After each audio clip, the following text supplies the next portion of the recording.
Good evening, everyone, and welcome to this meeting of the Washington County Board of Education. I call this meeting to order and declare a quorum. We have all board members present, including our student representative. At this time, it's my pleasure to introduce a fourth grade student from Boonesboro Elementary School, Easton Bennett. Easton will be leading us in the Pledge of Allegiance, followed by a moment of silence. Please stand and join us.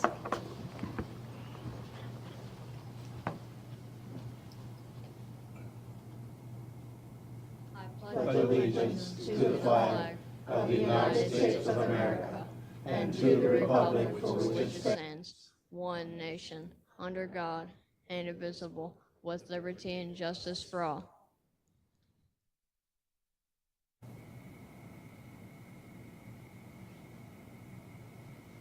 Thank you. Hi, Easton. Hey. Easton, do you have with you some people that you would like to introduce this evening? Could you speak into the microphone and do that one more time for us? Yeah, wait, is it on? Testing, 1, 2, 3. Yes. Here we go. So I got my family here and Dr. Meredith. Welcome. Thank you for being here in support of Easton and for sharing him with us this evening. Easton, I understand that you play in the band. Yep. What instrument do you play? I play percussion, but mostly the bells and drum. We have a drummer over here to my right. Good boy. And I know that you love history and that you have a segment that you do in the morning announcements at Boonesboro Elementary. Would you like to tell us a little bit about that segment?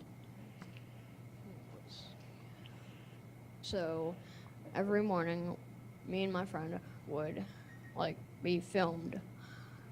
So after library or our encore, we would go on a table behind a green screen.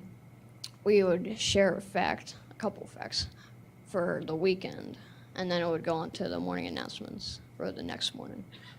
Wow. And I bet everyone looks forward to that. Would you happen to have a fact that you could share with us for today, October 15th? So Nelson Mandela and Frederick Clark were awarded the Nobel Peace Prize, both leaders in around the African area, both not alive anymore. And they were both awarded the Nobel Peace Prize in 1993. Awesome. Thank you for sharing that. Colleagues, do you have any questions that you would like to ask Easton? Just nice to see a kid that likes history instead of math, Mr. Pruill. Easton, I can only guess that in addition to liking history, you like to read, right? Yep. Do you like to read history books? Do you read historical fiction or just factual books? Kind of historical fiction, history, all that. Yeah, yeah.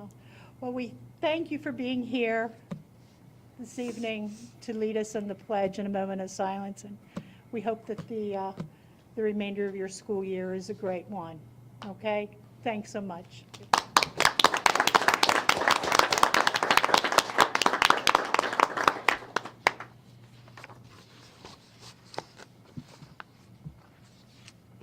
Okay, colleagues, we'll have approval of this evening's agenda. Is there a motion, please? So move. Thank you, Mr. Stauffer. Is there a second? Second. Thank you, Dr. Zentmeyer. Any discussion? Yes, Mrs. Williams, I would like to pull in the consent agenda item number 6 for special consideration. Okay, Mr. Gessard, you're wanting to amend the agenda to pull item 6 from this evening's consent agenda, and we will add that under new business.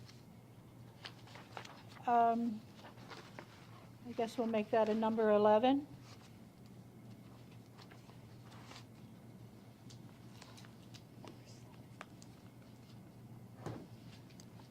Item 6 from the consent agenda. Yes. Is there a second? Second. Thank you, Mr. Evans. Any discussion? We're voting to amend this evening's agenda by removing item 6 from the consent agenda and placing it as a new item under new business, item number 11. All those in favor? Okay, we have a unanimous vote and the student member concurs. Now we'll vote on the amended agenda. All those in favor? Okay, thank you. We have a unanimously approved agenda. This time we'll have approval of the minutes. Move for the motion for the approval of the closed session minutes dated Tuesday, September 17th, 2024. Thank you, Mr. Gaspard. Is there a second? Second. Thank you, Dr. Zentmeyer. The motion is to approve the minutes of the closed session dated September 17th, 2024. All those in favor? All right, wait, 1, 2, 3, 4, 5, and 2 abstentions. Okay, so we have 5 affirmative, 2 abstentions. On the second motion, approval for the business meeting dated Tuesday, September 17th, 2024. Thank you, Mr. Gaspard. Is there a second? Second. Thank you, Dr. Zentmeyer. Are there any additions or corrections to the business meeting minutes dated Tuesday, September 17th? We'll move to the vote. All those in favor of approval? Okay, we have 6 affirmative and 1 abstention. My third motion will be for the approval of the work session minutes dated Tuesday, October 1st, 2024. Is there a second, please? Second.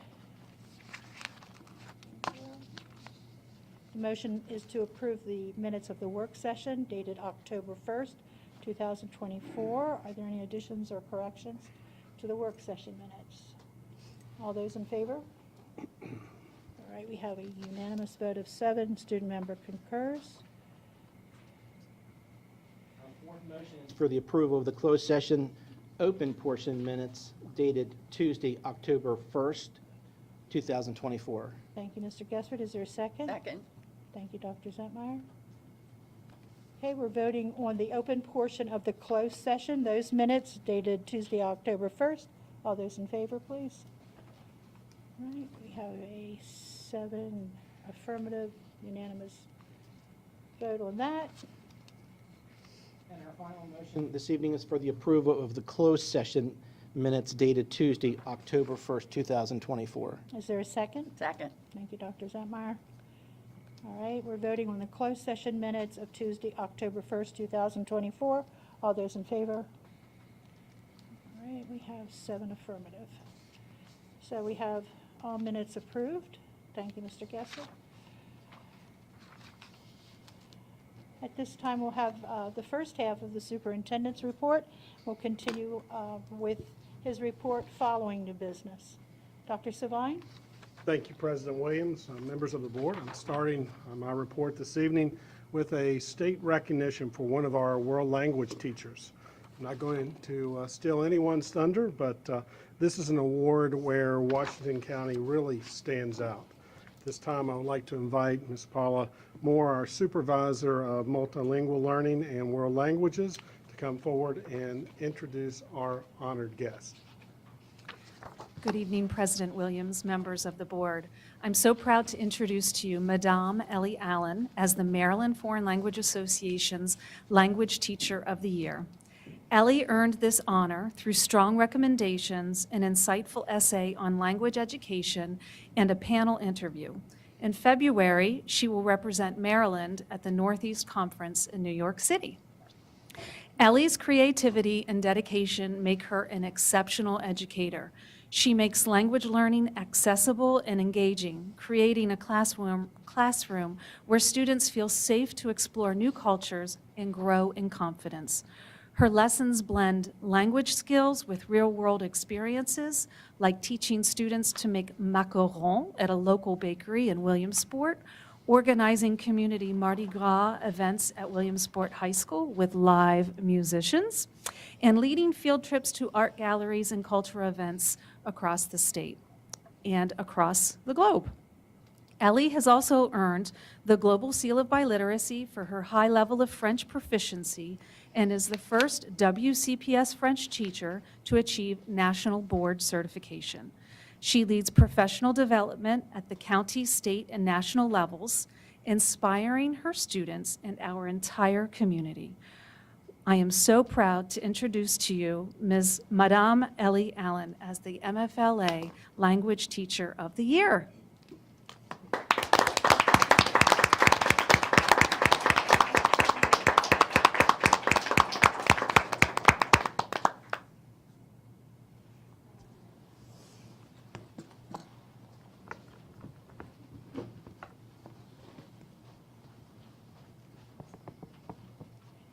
Yes, we do. Congratulations, Ellie.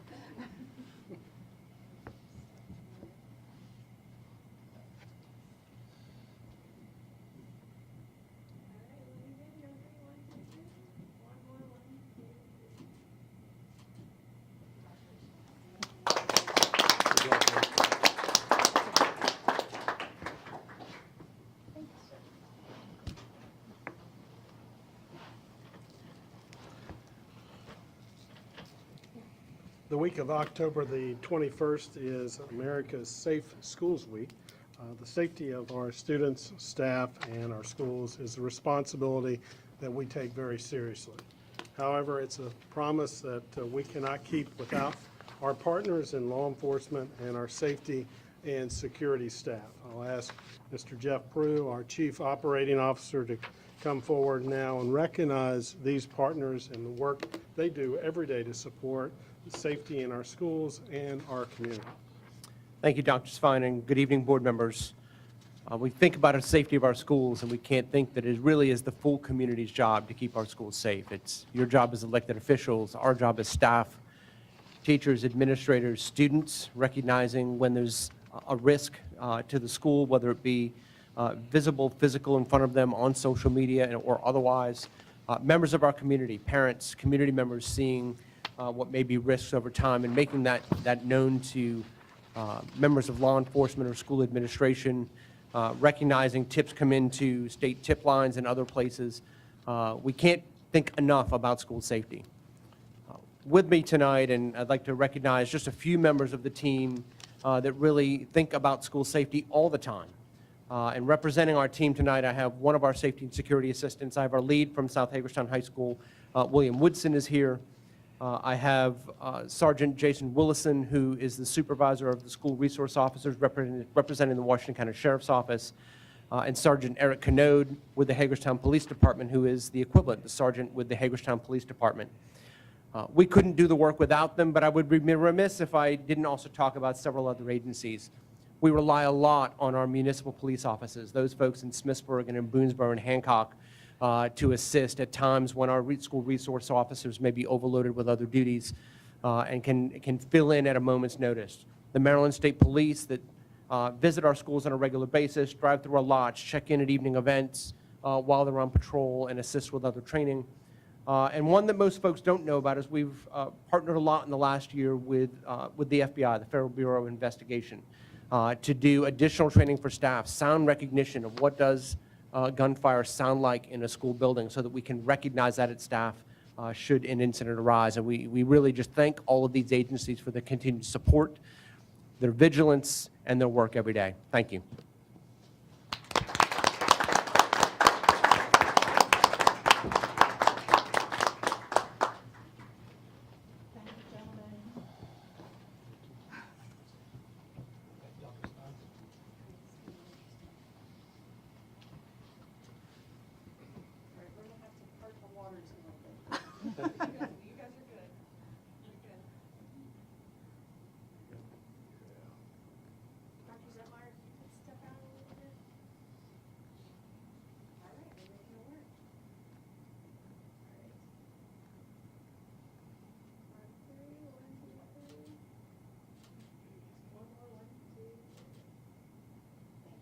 Thank you, gentlemen.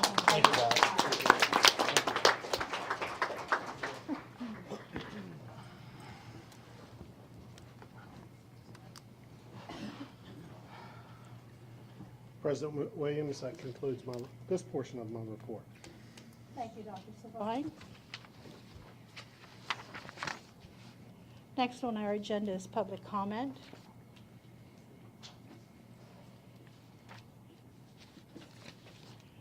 Before I begin to call forth individuals who have indicated that they would like to make comment this evening, I'd like to read from Policy KD regarding procedures at business meetings. Each person wishing to address the Board of Education is encouraged but not required to sign up prior to the meeting and may address any topic concerning Washington County Public Schools except personnel or student matters which clearly identify individuals or an individual. Individuals wishing to address the board who do not sign up prior to the start of the meeting will be required to sign the log located at the speaker's table for the purpose of the meeting's minutes. Each speaker may speak for up to 5 minutes. Mr. Stauffer, our vice president, our vice president is going to be our 30 timekeeper. seconds left. I'll raise this sign. Your 5 minutes is up. I'll raise this sign. Thank you, Mr. Stauffer. So at this time, Nadia Rupenthal. Is Nadia here?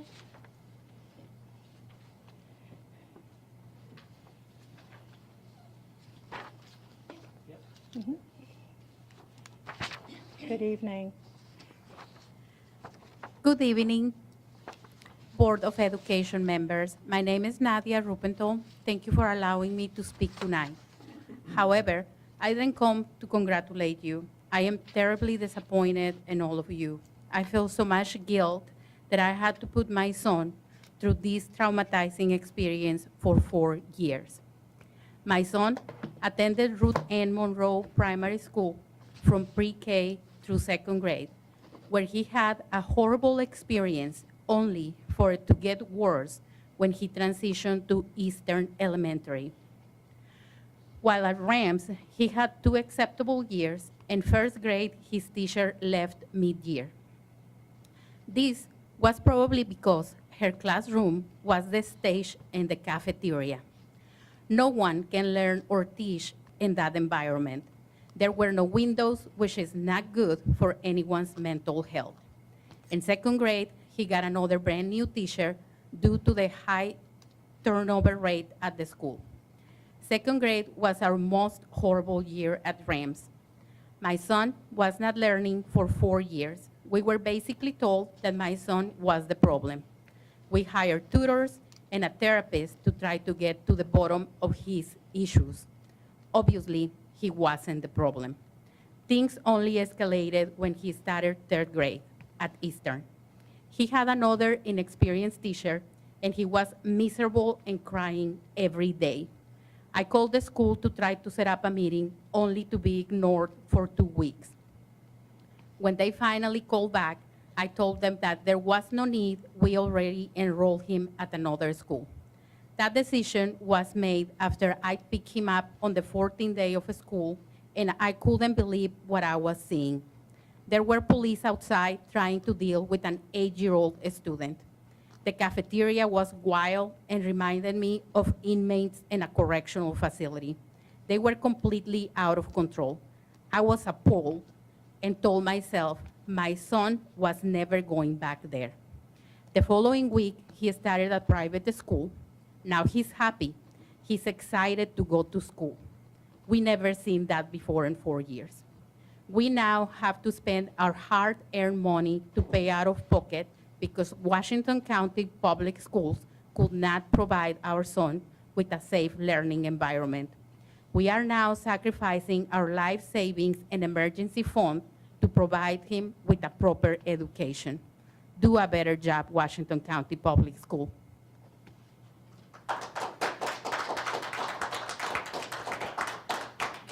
Thank you, Ms. Rubenthal.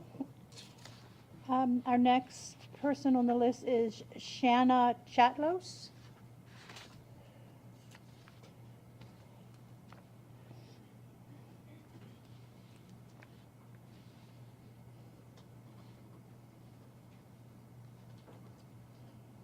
Hello. Good evening. Thank you for this opportunity. My name is Shanna Chatlos. I am here with Michael Chatlos. And we have a fifth grader at Eastern Elementary School. I am here to speak to you about the dire need to expand special education within Washington County, expand the special education staff, services, and programs. Our son has a medical diagnosis of both ADHD and autism spectrum disorder. These diagnoses often come with comorbidities. He has a few, including but not limited to, it's a long list, anxiety and emotional dysregulation.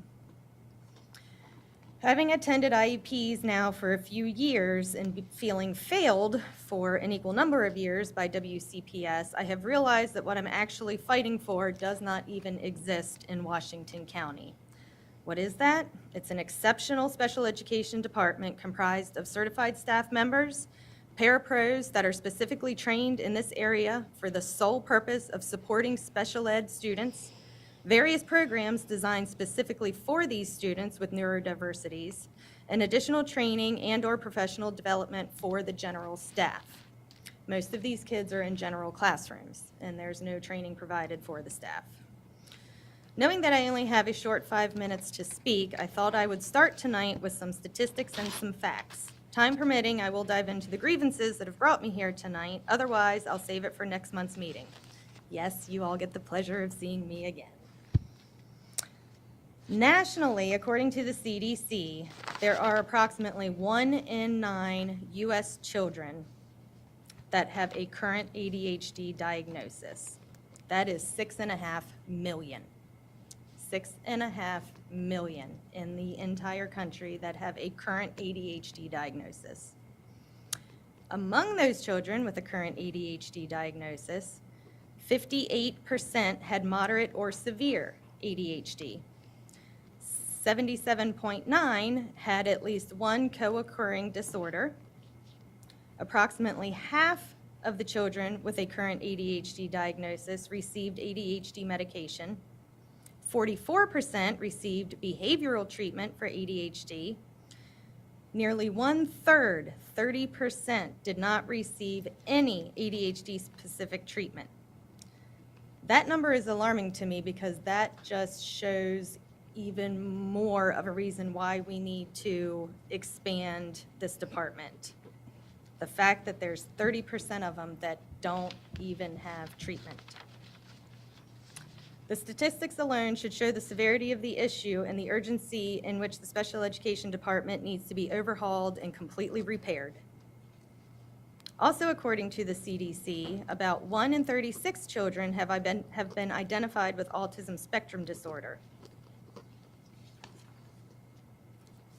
On the local level, according to the CDC, the state of Maryland has 10 to 12% of school-age students with a current ADHD diagnosis. Looking on the Washington County Public School website, there are more than 24,400 students enrolled. So we'll just say 25,000 to keep it simple. So based on the CDC's percentages, that equates to roughly 2,500 to 3,000 Washington County students that currently have ADHD. 2,500 to 3,000 Washington County students have ADHD. There's about 400 students that have autism. The actual Washington County numbers were unable to be found on the internet, which is why I went by what the CDC says. As far as I know, Washington County Public Schools has not one single program designed for ADHD students. If there is one, I have yet to hear about it. I have yet to find it on your website.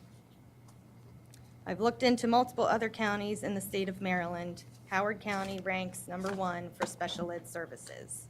Just going to show you a quick difference. When you click on the special education department under the Washington County Board of Education website, you see this, one page with a couple of links on it. When you go to Howard County, you have 1, 2, 3, 4, Five pages. 5 pages of their totally in-depth, very specific special education program. It is phenomenal. And then you even have a link right there for all of their special education programs. There is not a link on our website to find a special education program.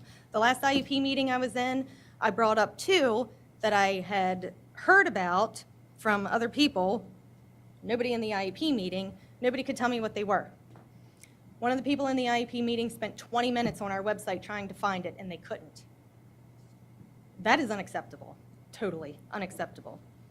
You click on the link under Howard County, 1, 2, 3, 4, 5, 6, 7, 8, 9, 10, 11. There's about 20. There's about 20 specific special education programs in Howard County, all the way down to, I mean, it is specific. Students with emotional disabilities. That would be great for my son if we had it.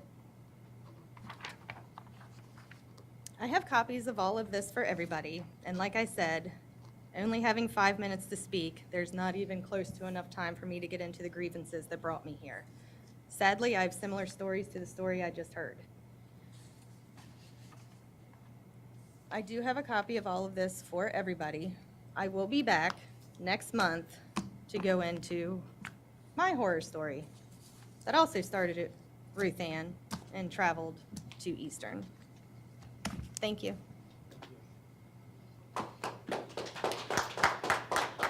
Thank you, Mrs. Tatlows.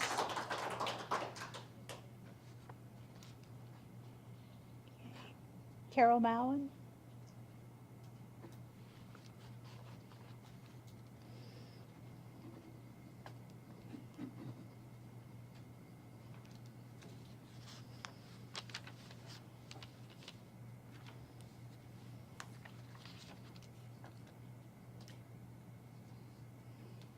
Good evening, President Williams, Dr. Savine, and members of the Board of Education.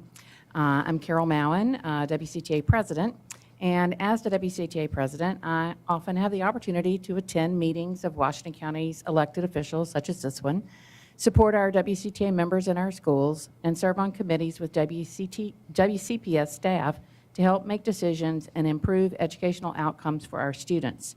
I also represent our county's teachers at the state level at the various activities and meetings of the Maryland State Education Association. I'm now in my 2nd year in this role, and I appreciate this opportunity to regularly update you with my comments about topics that you deliberate and update you on the work of WCTA. Just as you are working on determining your budget priorities for FY 2026 budget cycle, WCTA is already talking with our members about their priorities for our negotiations with you for our next contract year. In September, we surveyed our members, and the results were not surprising. At the top of the list is competitive salaries for our mid-level and veteran teachers. Negotiating for more support for student behavior ranked 2nd, and the need for increased and protected self-directed planning time ranked 3rd. Other priorities include more staffing to support students' needs and additional contract language to ensure we have the appropriate support for social emotional learning, safety, and mental health. Since the entire contract is open this year, we are also identifying a number of articles to bring to the table. The WCTA negotiations team looks forward to working with the board's team this year, and we hope that we can come to an agreement quickly. Our team this year includes Colleen Glenn, Tara Myers, Pam Abston, Christy Gross, Becky Higgins-Airy, Emily Hartman, Sandy Newman, Allison Wadding, John Wilson, Shelby Wallace, and Amber Karkin. As WCTA President, I served on the WCPS Calendar Committee this year. The committee carefully considered multiple scenarios before coming to consensus regarding our recommendations that are before you this evening.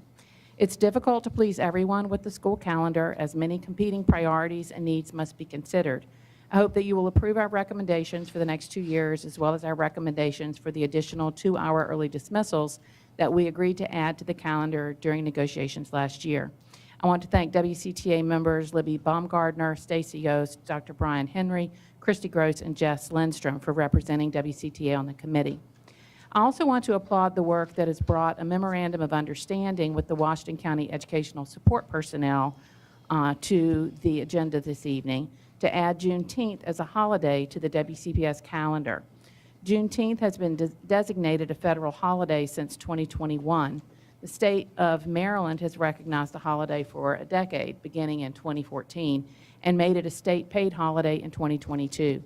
Adding it to the list of paid holidays in the ESP negotiated agreement makes sense, and I support the recommendation to do so. I'm also serving on the Elementary Planning Task Force to come up with recommendations for how to provide more planning time for our elementary teachers. We have met once, and while we don't yet have a workable plan to address the need to make the changes that we need to, we hope to have something ready to implement in the 25-26 year.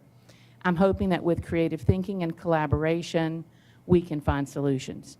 In addition to myself and WCTA UniServe Director Mary Herringa, WCTA members Molly Adams, Amy Hildebrand, Tara Myers, and Danielle Wantz are also representing WCTA on this important work group.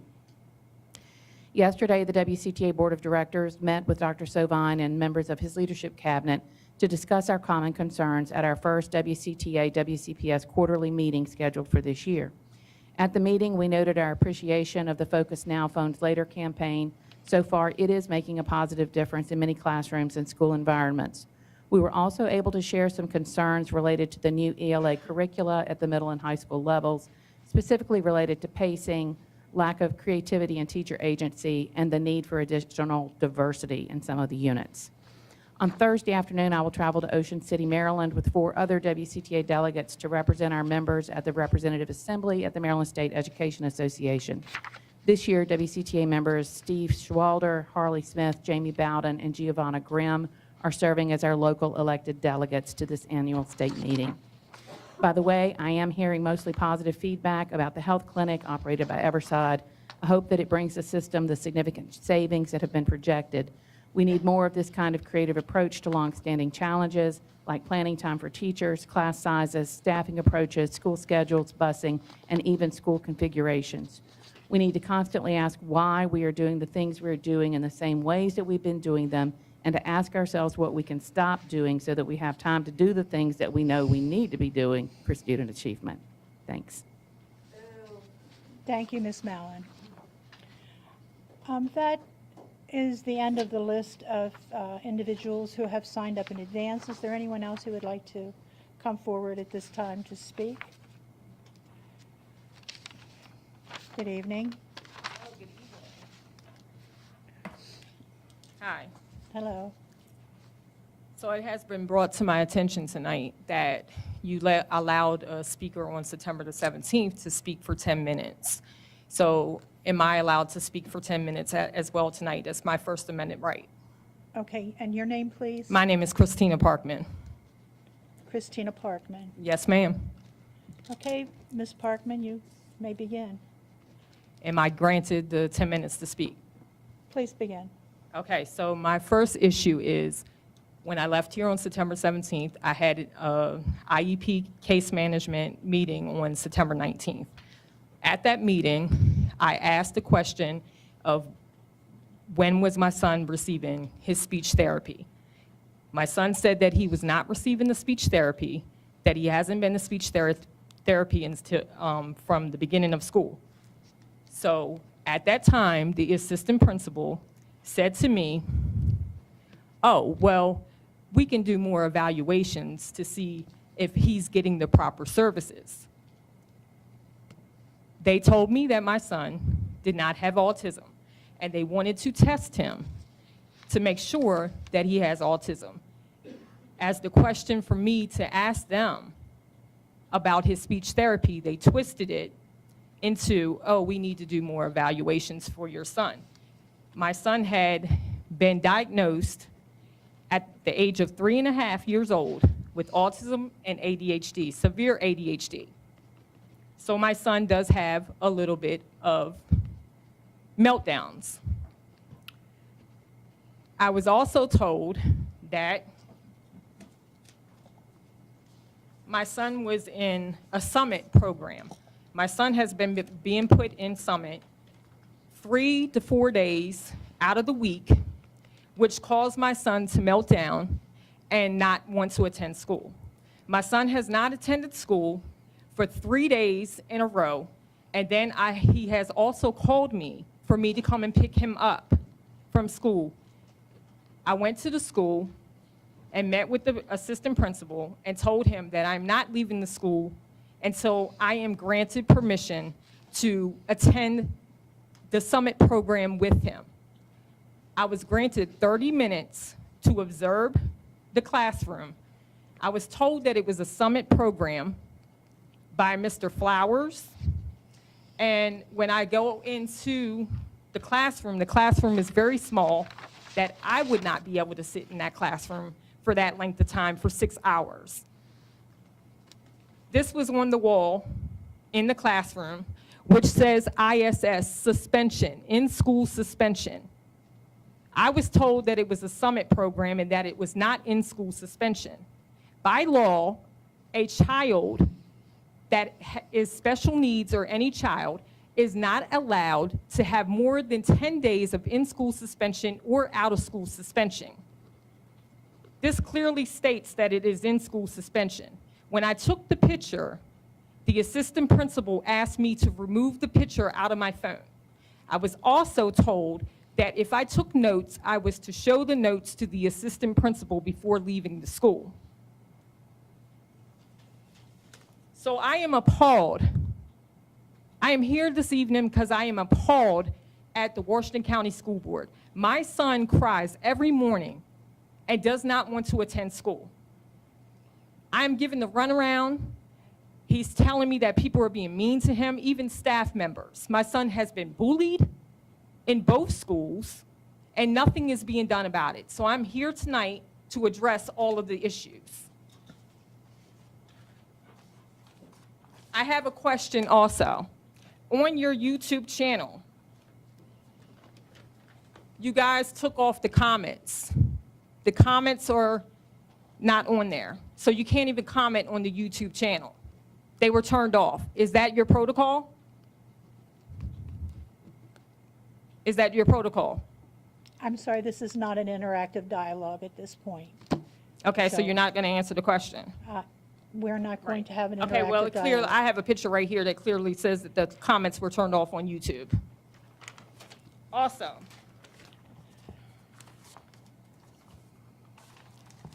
on October the 10th at 11:06 a.m., I got a message from a person who worked at Jonathan Hager who doesn't want me to identify her. That the day I seen her in the office, that when I walked away, the secretary asked her how she knew me, and she told them I was her neighbor. She said, the secretary began to say, we can't stand her. She takes no accountability for her kids' actions, and all of her kids are bad.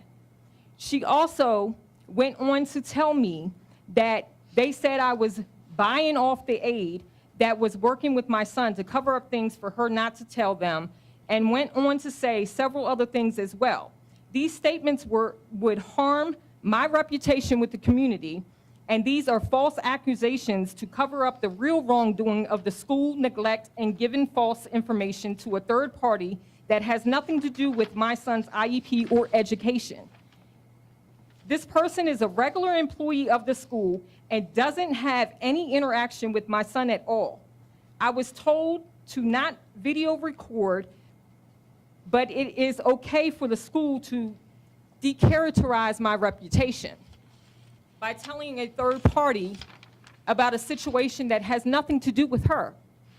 And they are false accusations because you guys are trying to twist things and turn it onto me and say that it's my problem the way that my son is, because you guys didn't take accountability and the aide that was working with him was doing his work for him.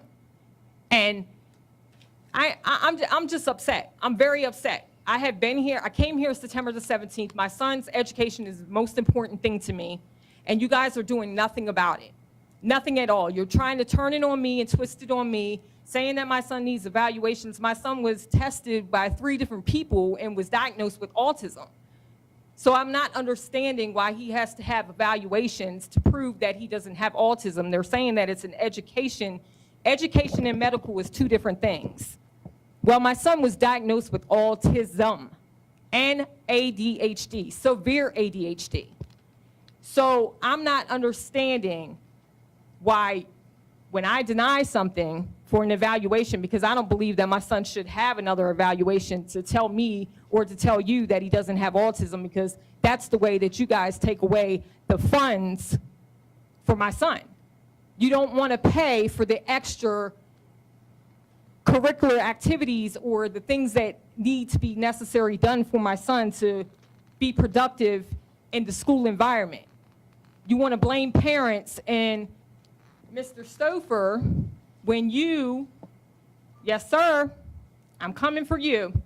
Because in your closing statement, you said that the parents that are speaking on their kids are proxies. So you're calling me a proxy because I'm coming here and holding you guys accountable for the things that you're doing in the school system? I'm a proxy. And then you went on to say that you should make a movie called Despicable Me. So when we come here and we speak, we're clowns. We're clowns. When we come here and we speak about our kids, it is funny to you. And you just sat back in your chair because I'm calling you out. So no, you don't know where this is coming from, because I watched the whole video after I left. This is not coming from anybody else but me. And that's how you respond to a parent. It's unprofessional. It is unprofessional. It is unprofessional for you to respond to a parent that way, because parents are coming here. I'm not the only one. There's other people too. And both of those parents both have kids with autism, and both of them had problems as well. So who's the problem here? It's the parents? Is it the parents? No, I think it's the people up here. You guys have everything. You control everything here. You control all of the decisions and everything. So how is it the parent? You want to twist things. My son tells me today that they asked him, is anything going on at home? Because I'm advocating for my son? Because I'm up here advocating? Oh, it's gotten worse since I came here on September the 17th. And I will be back every time. So look in my face, because this is me, and I will be here every single time to call you out on your bullshit. Because it's bull.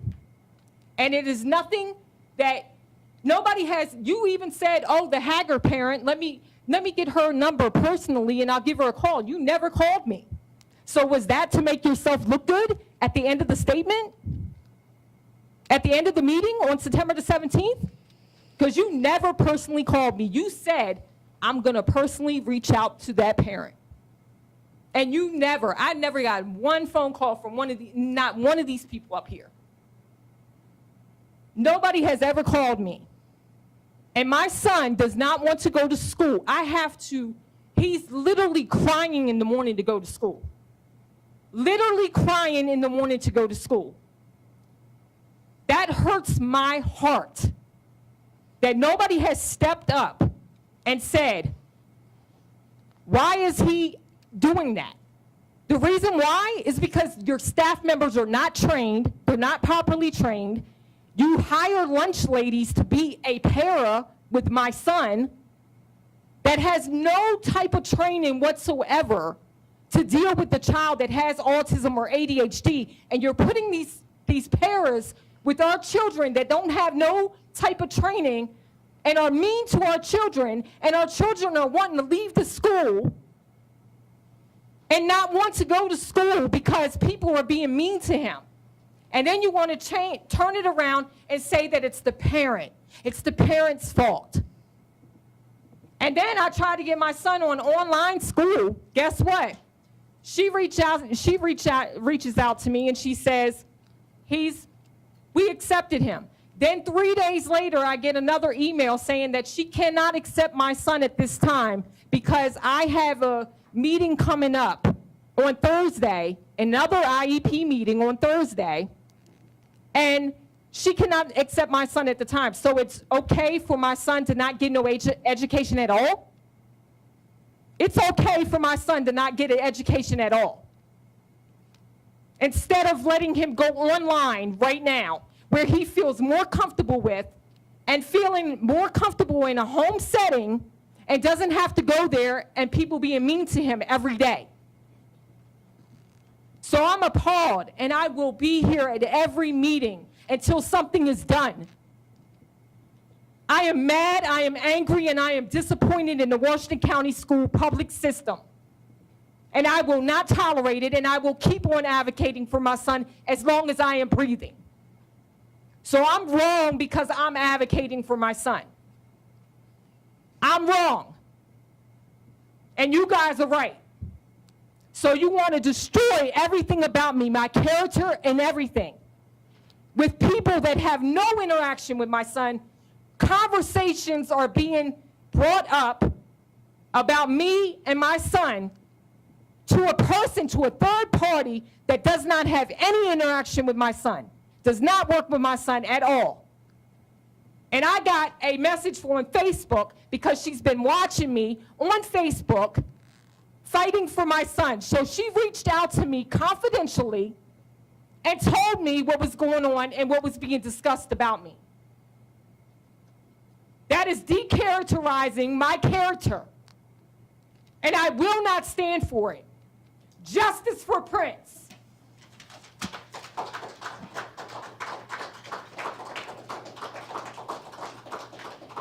Thank you, Ms. Parkman. Is there anyone else who would like to come forward?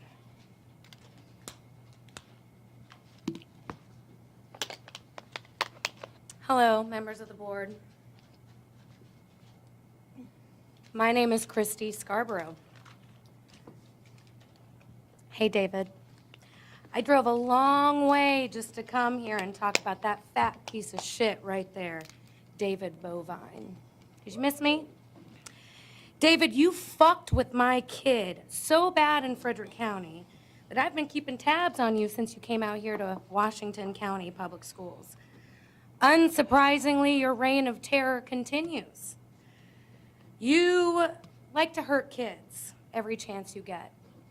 You like to deny them a proper education, and you do everything you can to squeeze the taxpayers out of their money. You propose the most asinine budgets. You control members of the board. You discriminate against students. You engage in viewpoint discrimination. Oh, and you hire your buddies like that jackass Steve Cornhole, or as you guys know him, Steve Edwards. Because without them, you don't have as much power or control to manipulate people. When you were in Frederick County, teachers were afraid to talk about what you were doing. They were afraid to publicly speak out about it because they were worried about retaliation and being subjected to a toxic work environment. And that's how you operate. You did it before, and it looks like you're doing it again. What a shit show this is. Stan, you're a big piece of shit, too. You know, David Savine, you shouldn't be involved in anything that involves taxpayers' dollars, nor should you be involved in anything involving a children's education.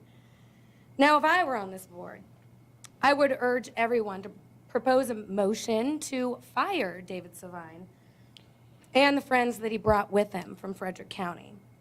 Honestly, a bag of dog shit with a smiley face written on it would be more respectable than David Savine.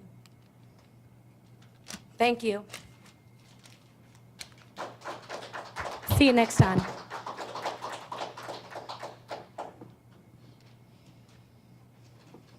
Good evening, esteemed board members, assholes. Are there any kids in here? Okay. Stan reached his hand down and pulled out my dick. Stan quickly went to giving me head. For the first few minutes, Stan and I dry humped and grinded. I was behind Stan with my stomach on his back as we kissed.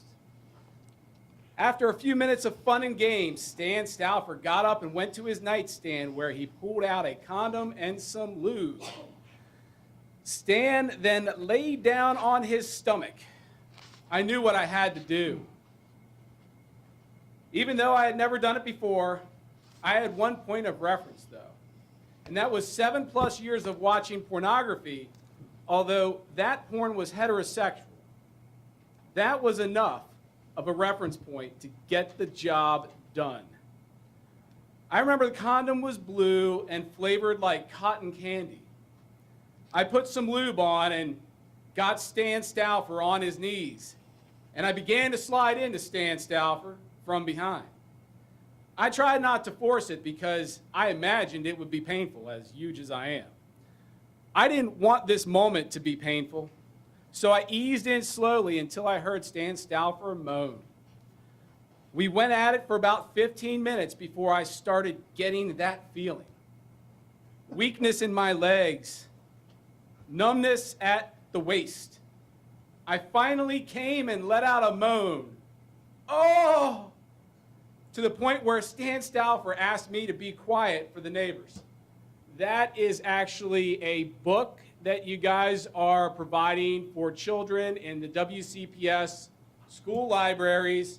I changed the name to Stan Stauffer. Obviously, no one would do a porno with that freaking guy, or me either for that matter. But this is what our kids are getting. This is an election year, so if you would like to support Stan Stauffer, Melissa Williams, Peter Bickford, Dr. David Savine, go ahead and vote those people back in. Not David Savine, he's just an employee that makes $57,000 a year more than Governor Wes Moore does. He makes $237,000 a year, and he's run this school system into the ground because Stan Stauffer and Melissa Williams were dumb enough to shove them down our throats. What else do you want to shove down our throats, Stan? I wonder. Now, you have choices. You can either vote for the union candidates, which are Melissa Williams, Robin Merchant Spickler, which is the groupie of these three, Stan Stauffer, and then Peter Bickford. Or you can vote for the people that don't have any financial backing, who are actually parents of kids that are in school and aren't 80 years old. I wonder why an 80-year-old man like Stan Stauffer is so concerned about making sure that kids have pornography, gay pornography at that, available to them. It's very concerning to me. The funny thing is, on several occasions, you've denied supporting it. But 2 weeks ago at a veterans meeting, you gave a speech where you, in fact, doubled down and said, well, those kids, it's only for kids as young as 14. Yeah, I've got you on video. Don't worry about it, Stan. Veterans meeting? Yeah, veterans meeting. You gave a speech. It's on video. It's actually on Facebook. I've circulated it everywhere, where you supported the gay pornography for 14-year-olds. And here's the kicker. Because they could get drafted and have to go off to war and fight and die. So why not let them see gay porn at 14? That's your logic? It's disgusting, Stan. It's on Facebook. It'll be tagged at the end of the video I'm making out of this speech that I'm giving right here today. But if people would like to vote for normal parents that have kids and aren't old, decrepit, gay porn-pushing freaks like Stan Stauffer, Melissa Williams, Peter Bickford's not that old, but he still supports this garbage. You have the opportunity to vote these people out this November. Also remember to vote against, I think it's question 1. It's the ability for the government to transition your kids without permission. It's the ability to give kids abortions without telling you anything about it. These are under 18, minors. So that is what these guys stand for. These teachers union hacks bought and paid. I don't give a shit about your triangle. You can shove that right up your ass. You let everyone else speak for 10 minutes. You're going to let me speak for however long I need to, Stan. It's called viewpoint discrimination. I sent notice to your attorney this morning. So if you want to go there, that's fine. I have lots of time to sue you. I don't think you have that much time to go through the legal process. You'll be dead by then. But again, make sure you vote against question 1 so the school can't transition your kid when you're not looking. Make sure you vote against Stan Stauffer, Melissa Williams, and Peter Bickford, and Robin Merchant Spickler. I don't care about your octagon. Your red octagon is a really pretty octagon you got there. Shove it up your ass with a triangle too, buddy. Make sure you vote these people out unless you support gay porn on the agenda for kids. This literally is in the library. You can read it right now. This actually was read into the record by Ashley McCusker earlier this year, I believe it was. And again, Stan Stauffer came out and supported that book and 2 other gay pornography books that also feature pedophilia, which is an older person having sex with someone under the age of 18. Stan Stauffer is okay with all that. Stan loves the cock. Any way it comes, he's all about shoving cock down 14-year-old kids' throats. It's disgusting, and if you'd like to stop it, And if you'd like to stop the horror stories that these people are telling you, and like I experienced with my son before he was transferred to Maryland School for the Deaf, which God bless that place, is wonderful. If you want to stop the horror stories, you have to vote out the people running the school board. The people who control the reins are Stan Stauffer, Melissa Williams, Peter Bickford, and Linda Murray. Linda Murray's not up for re-election. She'll be in the next cycle, so then you got to vote her out. So make sure you vote for someone that's a parent that has school-age kids like the other candidates, not some freak 80-year-old weirdo dude like Stan, pedophile pornography Stauffer. Don't vote for those guys. Also, they are enabled by a bought and paid for Washington County Board of County Commissioners president who lost the first time he tried to get elected. Then he came back again with teachers union help and managed to shoehorn his way into the presidency. I'm talking about John Barr. He's the guy that looks like Louis Farrakhan with a cute little bow tie. Without him supporting the school board, it would be so much harder for these people to get their weirdo agenda pushed through. But he's not up for re-election until 2026. Now, do I actually believe that people who push gay pornography and defend gay pornography for children are pedophiles like Stan Stauffer, Melissa Williams, Peter Bickford, and John Barr? Do I really think they're pedophiles? Yes. Have a good day.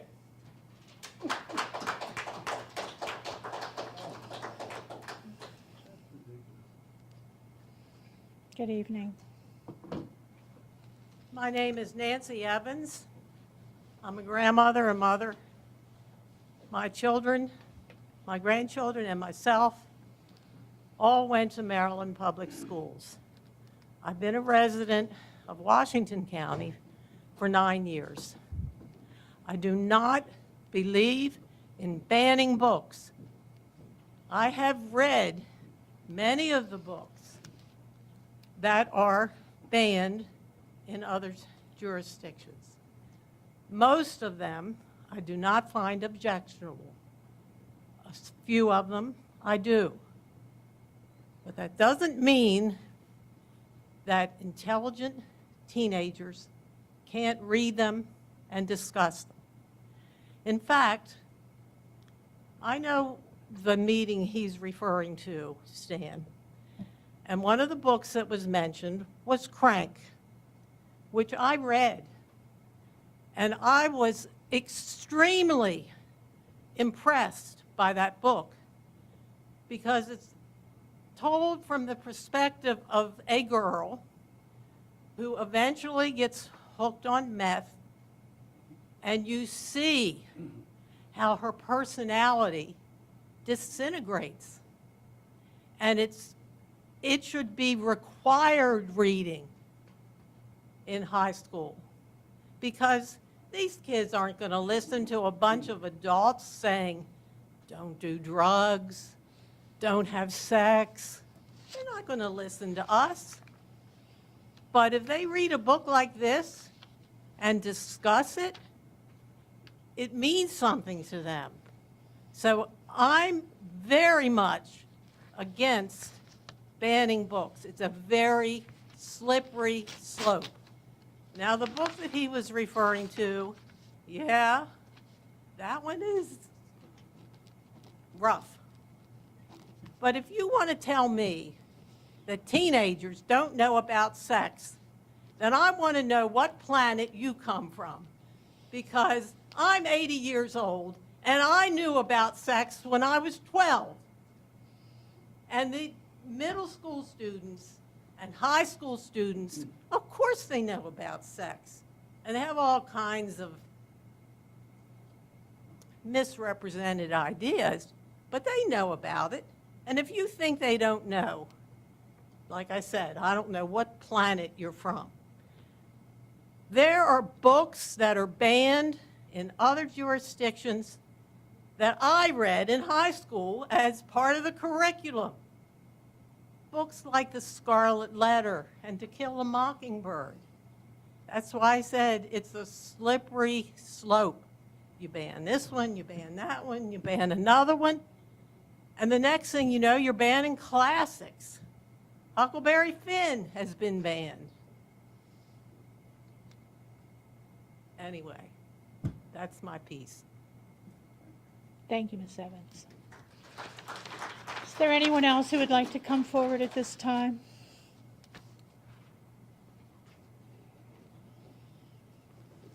Good evening. Good evening, I'm Ethan Lowen.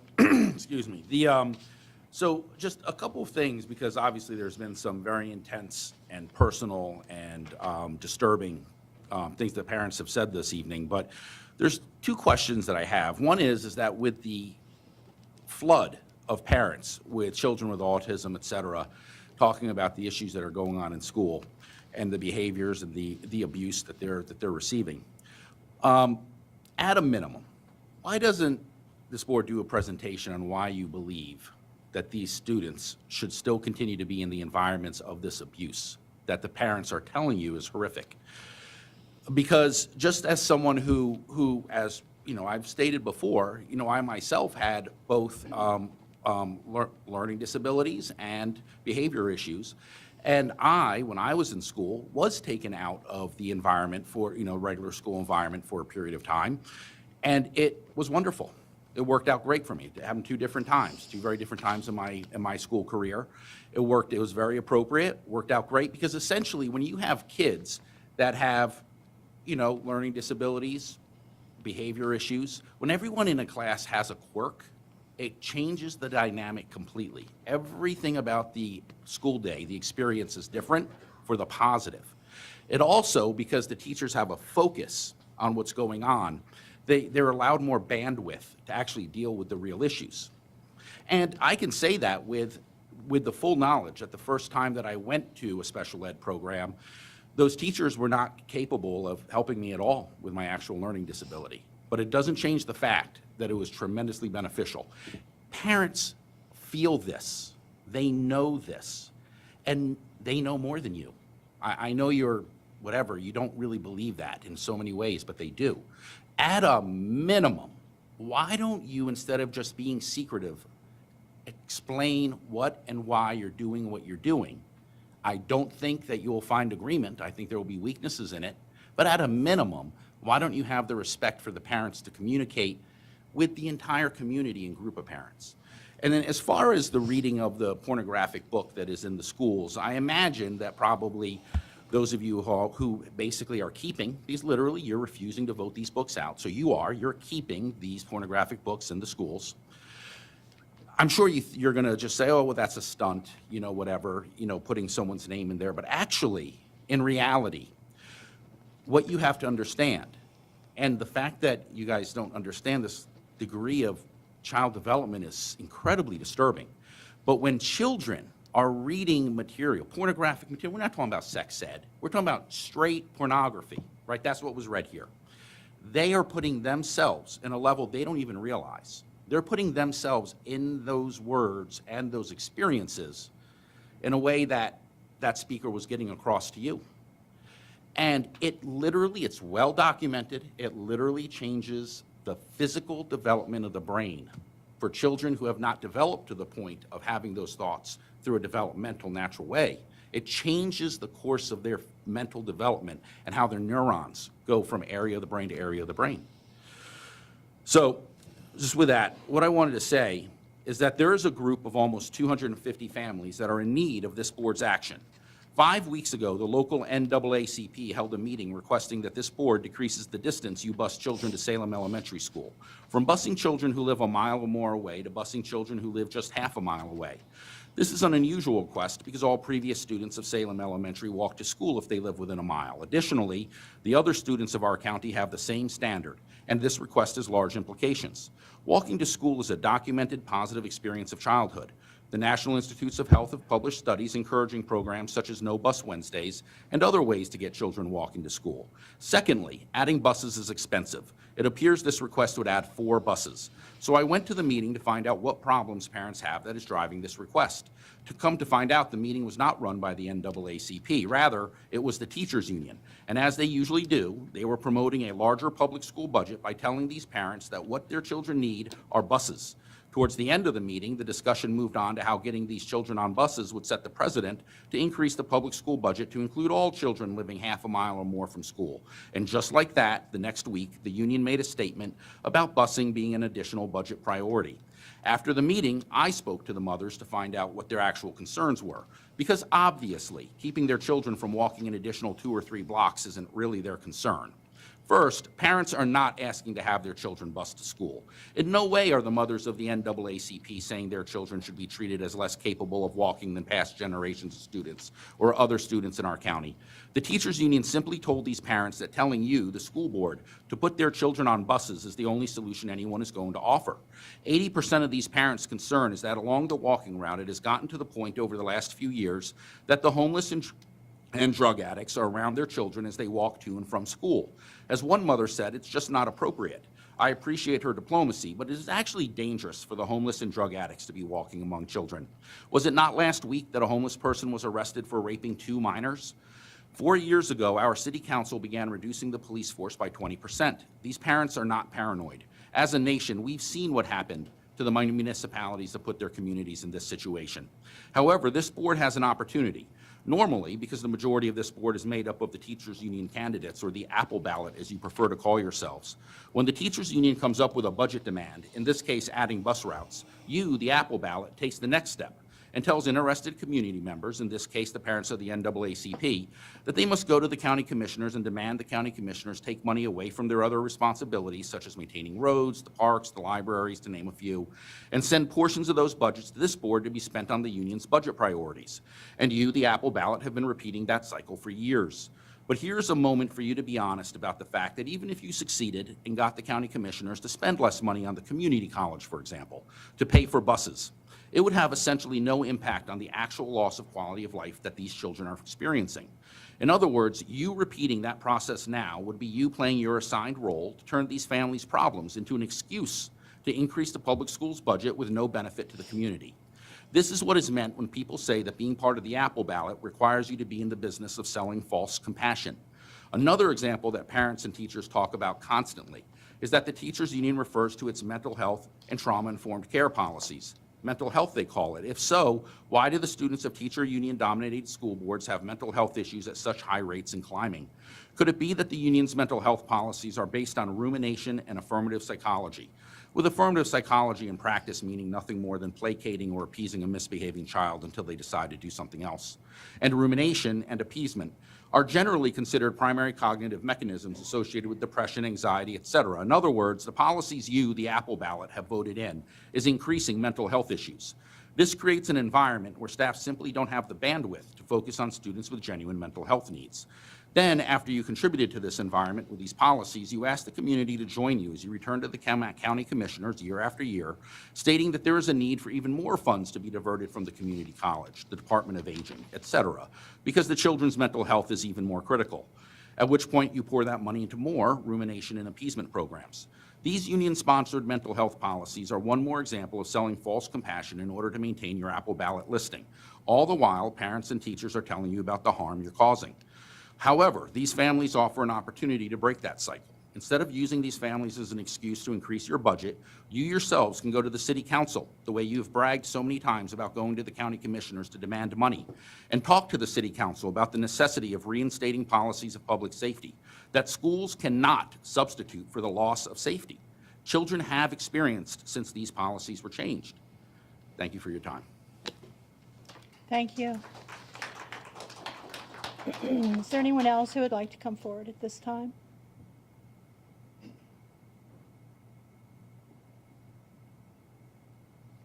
Okay, seeing no one, then we'll call that an end to public comment. And at this time, our agenda calls for board member response to public comment. Colleagues, is there? I'd like to say something. Yes, please. If you could stay, please, for this response. I would like to correct a few things that were said tonight, very calmly. First of all, the person I referred to as a proxy was Mr. Porter, which he is. Secondly, I made a joke because he had referred to Mrs. Williams and I as despicable, so I made a joke about making a movie called Despicable Me.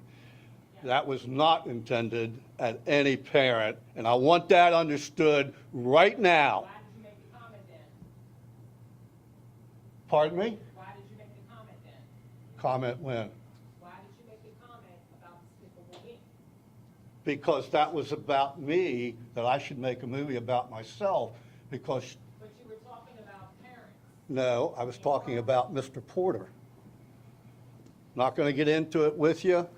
And the other thing that makes me mad is every board member sitting up here ought to be mad because of the stuff tonight said about that man sitting over there by Sean Porter. And I'll tell you why. The night he was taken in as superintendent, there were teachers here who now teach in Washington County who taught in Frederick County, Virginia. And I knew one of them.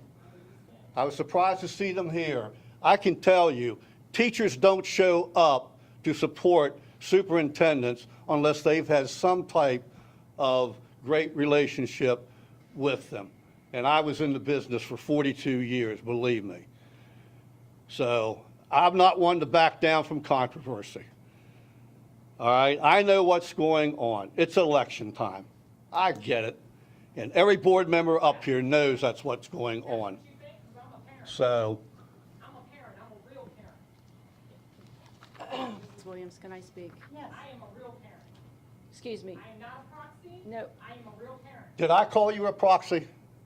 You called the parents proxy. Yes, you did. No. You want to play it back? September 17th. September 17th. Play it back. Mrs. Murray, go ahead. I'll check it Please. out. I just want to say one, ma'am, can I say something? Thank you for coming. We are listening. I know you don't think we are.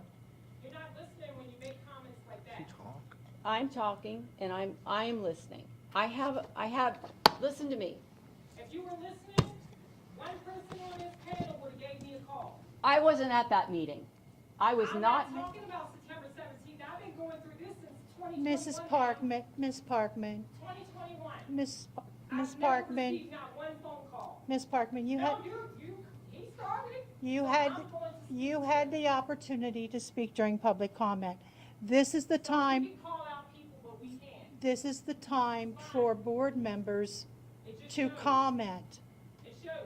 It really does. Mrs. Murray, go ahead. This is the first that I have heard about any of this. We don't run the day-to-day dealings of the school system. I've been up here several times with multiple complaints. You've been up here, but I don't work Multiple. here during the So week. it doesn't go nowhere from there, correct? It goes When to, I come in, nobody contacts you? not us, because it's not, it's special ed's department. It's, we, You don't control everything? no, we don't. Okay. You don't make the decisions. We, some, some decisions, but not the day-to-day running of the school system. You turned it off? Turned what off? No. There's no red light no more. So it's not still going? What? What red light? It's being recorded. So it's Yes. not going, you turned it off? Not that I'm aware of. Not that we're aware It's of. not red anymore. Okay. Mrs. Murray, are you finished? Yeah, I guess I'm finished. I Okay. Did didn't any- say everything I wanted to say, but I have a Colleagues? grandson with autism. I know, I worked with autistic kids for 26 years, Okay, so, I'm being blamed. well, And that's not gonna happen because I am a parent that cares about my son. yes, and I care deeply about my son. and we can tell that. Thank you. And I will be here every chance I get. But you're not recording it. You went offline. I don't think so, but colleagues, Dr. Savine, I would like to ask that someone from your staff contact Ms. Parkman and Ms. Chatlos to talk with them about programming and answer any questions and concerns President that Williams, they might have. President Williams, I'd be glad to have staff to reach out to those parents. Also for the parents that remain here and for the benefit of the public, just want to reference that there is a special education parent portal on our WCPS website that includes programs as well as resources for parents. Just recognizing that, but also understand that there are some parents that are here tonight with specific concerns, and I'll be glad to have appropriate staff reach out and listen to their concerns. Thank you, thank you. And then to Mr. Lowen, I would like to say, time after time, I hear you speaking of policies. You spoke tonight of policies.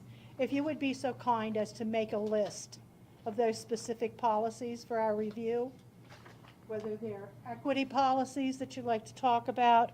I'm not sure what policies you were referring to this evening, but if you could please make a list of those, I think it would be, yeah.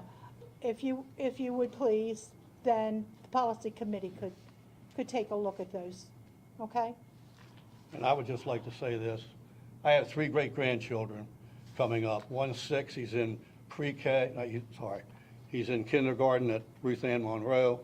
The 4-year-old girl is in pre-K at Ruth Ann Monroe, and there's a 2-year-old boy on the way up. So I have a vested interest in this school system. I've spent 50 years of my life fighting for WCPS. Okay, thank you. We appreciate you coming and speaking, and to those parents that I asked Dr. Savine to have staff contact, please follow up and let us know that you did indeed hear from a staff member. We'd appreciate that. Yes, ma'am. Sure. You can give it to Debbie. Debbie, yeah. Make sure we get it. Thank you so much for doing that.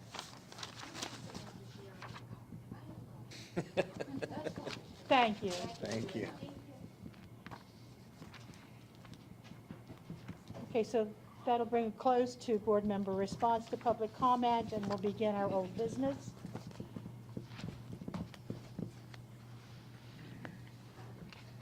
Our first item of old business this evening is the fiscal year 2026 budget priorities. And Dr. Savine and our Chief Operating Officer, Jeff Prue, and Mr. Eric Sisler, our Executive Director of Finance, will be presenting. So, gentlemen, good evening. Thank you, President Williams. As you referenced, I'm going to turn it quickly over to Mr. Prue and Mr. Sisler, but this is something that in the month of early September, the board devoted a full work session on September the 3rd, as well as a follow-up meeting on the 17th, and we're just revisiting the board's budget priorities. Thank you, Dr. Savine, and good evening again, board members. Again, as Dr. Savine mentioned, we did spend a work session time on budget priorities for the FY26 budget season. In tonight's presentation, we have sort of trimmed this back a little bit. We really, as staff has reflected on the discussions, reflected on discussion at the September business meeting and where the board is. As you know, our typical board policy, or procedure, I should say, not necessarily policy, in terms of budget presentation is allowing the superintendent to develop a draft for the board's consideration. As the point that the board takes over, the superintendent's recommended and it becomes their draft. The board at that juncture can make any changes that the board sees fit. I think as we worked through the budget priorities with the work session and then previously the September meeting, we got into some specific initiatives which potentially, from a budget development process, was a little bit deep. So we'd like to kind of step back a little bit, take a look at broad priorities, aligning those broad priorities with the strategic plan.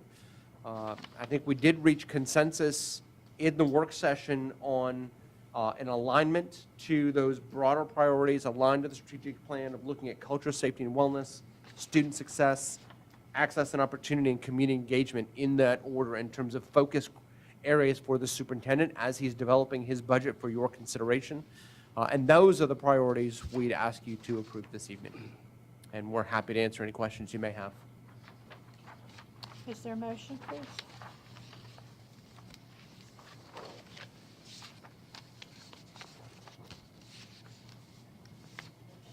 Madam President, move to approve the FY 2026 budget priorities.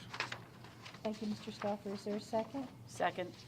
Thank you, Mrs. Murray. Now we can have discussion or questions. Are we required to be voting on this early? Or is there a reason, because I don't remember doing this early in the past. We did do this, same time frame last year.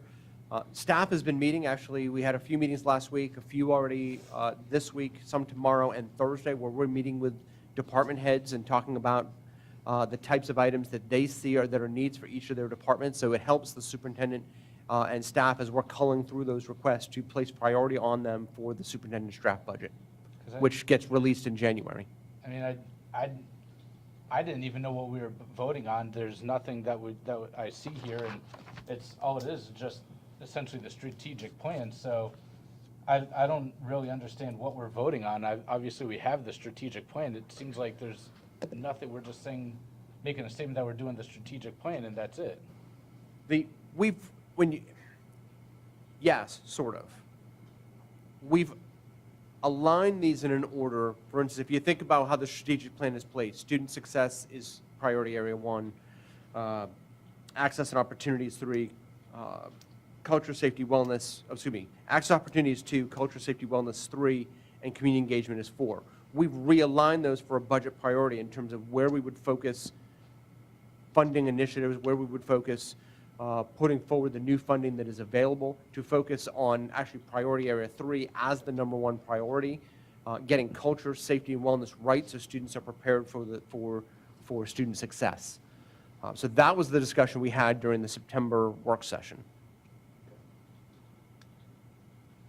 Is there any further discussion, any questions? So, in this stepping back process, we're just dropping out all the nitty-gritty that we talked about. Right, because traditionally, that's been one of the superintendent's primary jobs is to develop the budget for the board's consideration, and the board then can make adjustments to that budget when it becomes the board's draft. President Williams?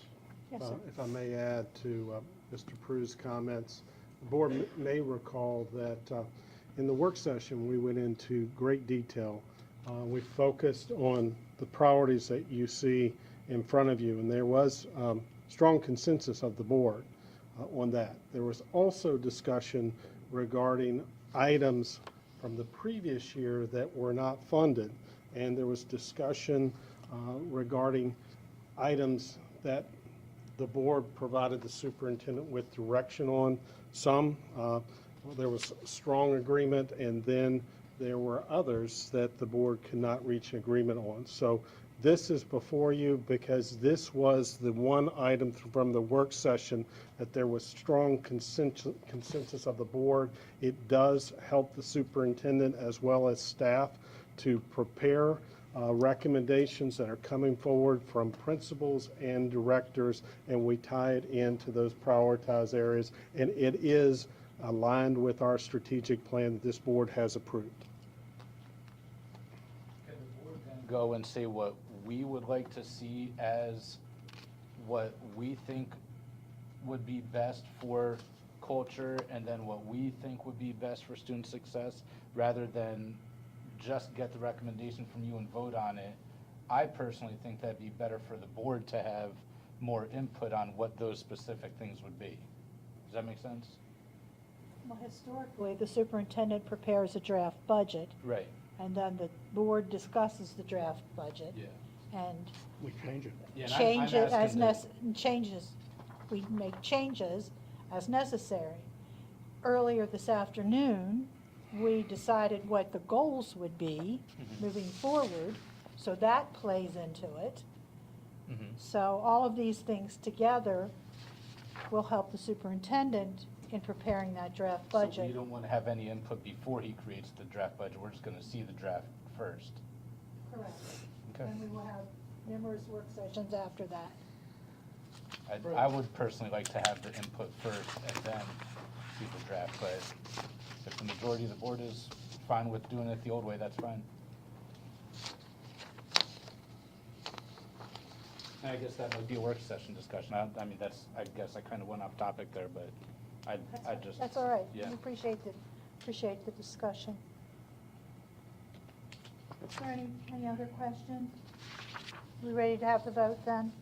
We're voting to approve the fiscal year 2026 budget priorities as discussed. All those in favor, please raise your hand. Can you hold them up a minute? I've got one. Yours is up. Mrs. Abstaining. You're 1, 2, 3, 4, 6 affirmative, 1 abstention, and the student member concurs with the affirmative. Thank you. Thank you, gentlemen.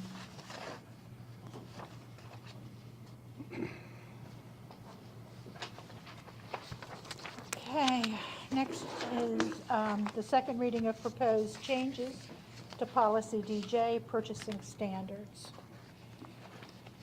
The Board of Education approved the first reading of proposed changes to policy DJ at its public business meeting on September 17th, 2024. The policy committee posted a notice on board docs on the school system's website following the approval, seeking comments from the public on the proposed changes. No comments were received. The committee is now recommending the Board of Education approve the second reading of proposed changes to policy DJ. Thank you, Mrs. Lamb. Is there a motion, please? Madam President, I move to approve the second reading of proposed changes to policy DJ, purchasing standards. Thank you, Mrs. Alpers, second. Thank you, Dr. Zentmeyer. Any questions, any discussion?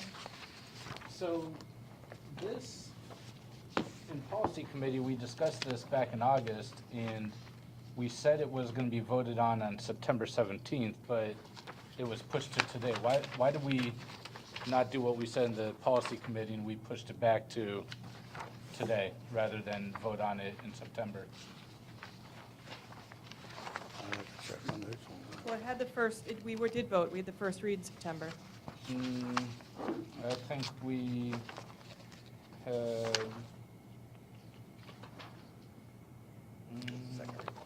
Second I read. think we had we had the first read, in August. And so this was our policy committee, when we came back at the end of August, said that it would be up for vote on September 17th, and it wasn't on the agenda. It's on the agenda today instead. Mr. Evans, I'll have to look at my notes. I honestly don't remember off the top of my head. Okay, because I'm just trying to think, looking at page 3, didn't we have some discussion about that amount? well, yeah, but that was before. And we went back to committee with it to discuss it further in committee. Well, I just pulled up the meeting minutes, and it said this is the meeting minutes that we approved on, well, I wasn't there. No, I was there on the 29th. We said that the second reading of the policy will occur at the September 17, 2024 board meeting, and it didn't happen. I honestly don't recall. And I mean, we can certainly, I can have to go back and pull my notes. I'm sorry, I don't recall.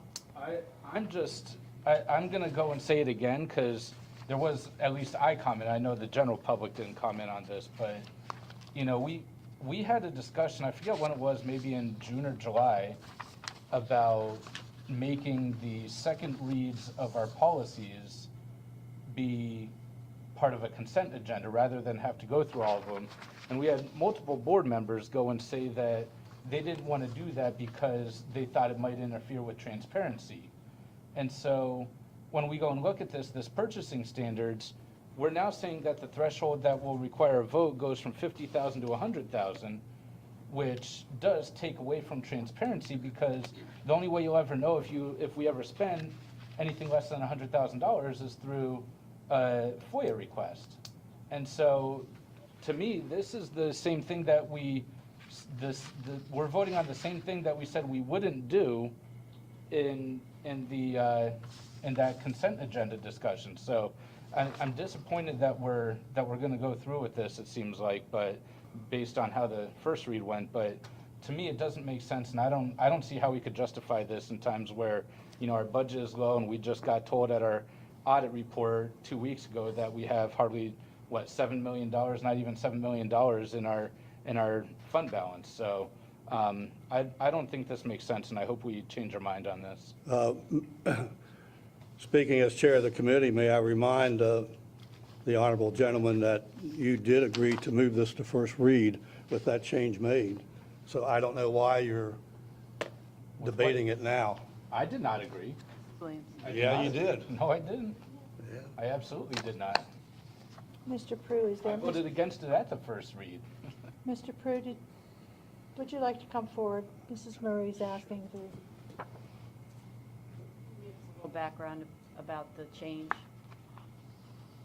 please. So the change that's requested, there's some minor changes to wording related to pre-qualified bidder, but I think the bone of contention, for lack of a better term, is Section 4AD. So this is the section related to procurements on school buildings, improvements, supplies, and equipment.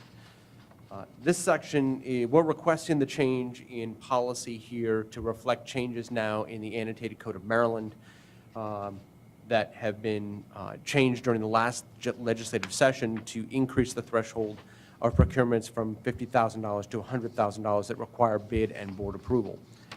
I think the change, as if I were to think in the mind of the General Assembly, the change is reflective of the cost of inflation, because in that grouping, when we're thinking a lot, that grouping really is, when you think about equipment, you're thinking about school improvements, you're thinking about construction projects and things of that nature, that there were very few under the $50,000 threshold, which is why the General Assembly made that movement from $50,000 to $100,000. And staff is requesting to follow the annotated code.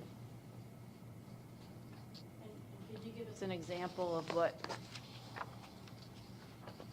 for instance, what would be in this? Yep, so I think as we talked about at the August meeting, we had very few purchases in the prior 12-month period that fell into this category of being between 50 and 70,000, or 50 and 100,000. One of those specifically was replacement smallwares for the food service department. Things like spoodles, pans, sheet pans, hotel pans, any number of those types of items that are used in the service and preparation of school meals. I think we had a number of items that was split between 3 vendors. Rough estimate, from what I recall off the top of my head, that procurement was about $76,000. But if we're thinking about things like our vestibule improvements or flooring improvements or any of those natures where we're bidding a project, an improvement, most of those anymore are vastly over $100,000. So this is so we comply with Maryland law, and if we do not agree with it, we are not in compliance with Maryland state law? Dr. Zentmeyer, we would still be in compliance with state law. The threshold under the law has increased, but we certainly can we couldn't increase above that. We can always go below that, if that makes sense. So while we were at 50 and the state law increased to 100, we could remain at 50 and still be in compliance legally. Okay. And so if we don't change it, what does that do? Well, wouldn't we have more volume of work to look at in a consent agenda that would be more for the board to consider, whereas staff could put forward things that fell below that threshold? That's correct. But I seem to remember you saying there were very few things that fell below that threshold. There were very few items that fall below that threshold. So it's not a huge amount of work for us. And it Not just that I'm doesn't shirking seem it what they're anyway. doing. We're going to do the same thing. There's no reason to do this. This doesn't affect the emergency money. This is totally different. Correct. Than that. Because emergency is different than just the regular procurement of, anything. And I think, maybe one item this year that it's affected. I think it was the one item. one that we had a fiasco by, we couldn't figure out what we were doing. So now we're changing everything because of that one incident. But Mr. Gessford, the board still approves those emergency procurements after the fact. I understand, but we're not talking about, that's not apples to apples. Right. I can't support this. I mean, this is the taxpayers' money. We've been in the past, we've always been very upfront, about what we're spending, and I think it is the taxpayers that need to see what the school board is spending it for, where we don't have somebody just coming in and saying, oh, we really need this, we can bypass the school board, they won't need to know about it. That's transparency that we need to have for our constituents.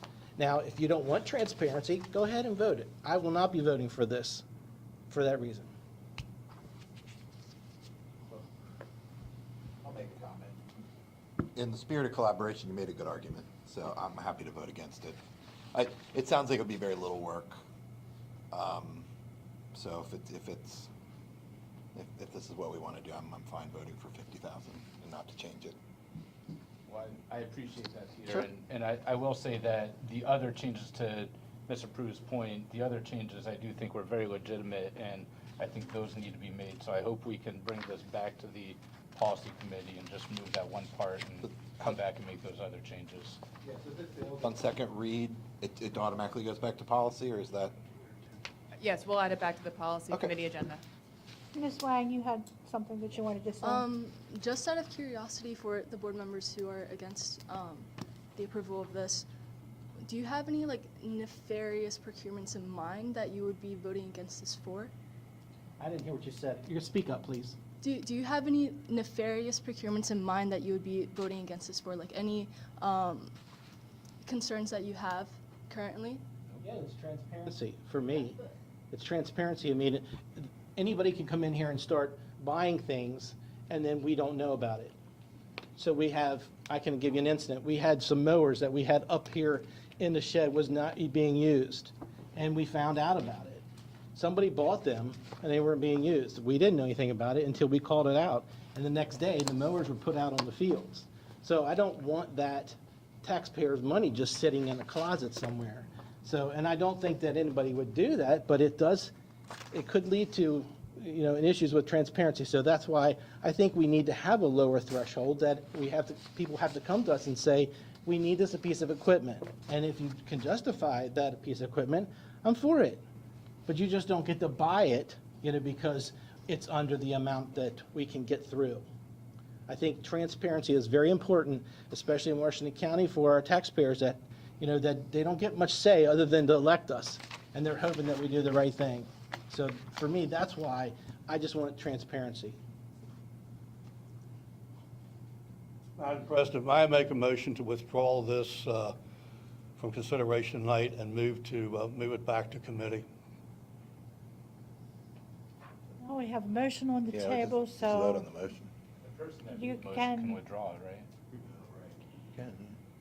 doesn't a motion to table? You can have a motion to table. That's correct, we could have motion table, but the changes requested are, also the changes requested are substantial, so it'd have to go back to first read. And I don't think that's an issue. So what would you like your motion to be? He withdrew it. Oh, I'm sorry, I didn't hear that. Yeah, he just withdrew that motion. So you withdrew yours, and then, Dr. Zepmeyer, you withdrawing your second?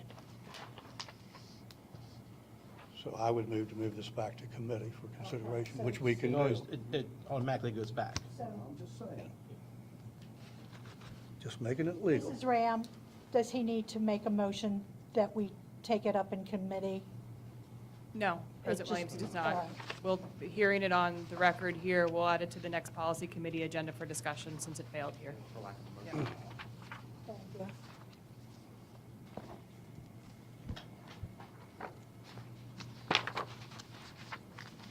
Okay, that brings us to the second reading of proposed changes to policy GCBDA, family and medical leave. The Board of Education approved the first reading of proposed changes to policy GCBDA at its public business meeting on September 17, 2024. The policy committee posted a notice on board docs on the school system's website following the approval in order to seek comments from the public on the proposed changes. No comments were received. The committee is now recommending the Board of Education approve the second reading of proposed changes to policy GCBDA. Is there a motion, please? Madam President, I move to approve the second reading of proposed changes to policy GCBDA entitled Family and Medical Leave. Thank you, Mr. Stauffer. Is there a second? Second. Questions, discussion? Okay, hearing none, we're voting to approve the second reading of proposed changes to policy GCBDA entitled Family and Medical Leave. All those in favor of approval?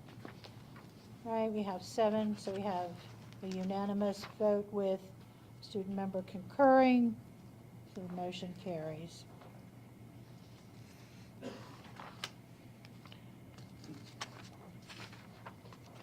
Okay, next is our second reading of proposed changes to policy GCF, employee orientation. The Board of Education approved the second reading of proposed changes to policy GCF at its public business meeting on September 17th, 2024. Following the approval, the appropriate notices were posted on the school system's website seeking comments. No comments were received. The committee is now recommending the Board of Education approve the second reading of proposed changes to policy GCF. Is there a motion, please? Madam President, excuse me. I move to approve the second reading of proposed changes to policy GCF entitled Employee Orientation. Thank you, Mr. Stauffer. Is there a second? Second. Thank you, Dr. Zentmeyer. Any questions, any discussion? All right, we'll move to the vote. We're voting to approve the second reading of proposed changes to policy GCF entitled Employee Orientation. All those in favor? All right, we have 7 affirmatives. That's a unanimous vote with the student member concurring. Motion carries.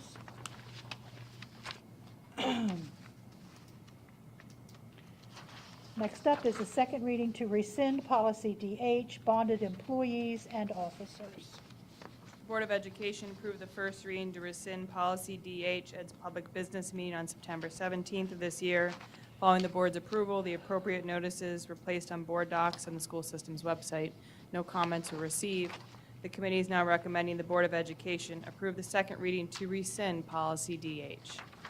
Is there a motion, please? Madam President, I move to approve the second reading to rescind policy DH entitled Bonded Employees and Officers. Is there a second? Thank you, Dr. Zentmeyer. Any questions, any discussion? Question. Not that I'm against this, because I will vote for it.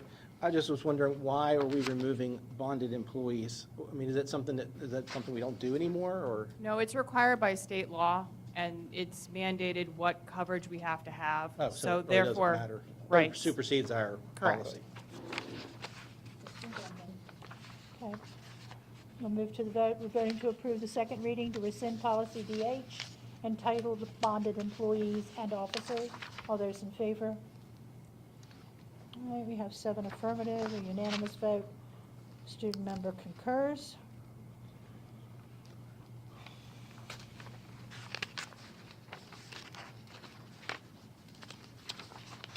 Next item is the second reading of proposed changes to policy DBK, Budget Transfer Authority.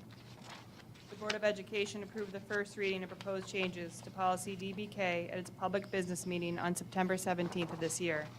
Following the board's approval, the policy committee posted on board docs and the school system's website seeking feedback. No comments were received. The committee is now recommending the Board of Education approve the second reading of proposed changes to policy DBK. Is there a motion, please?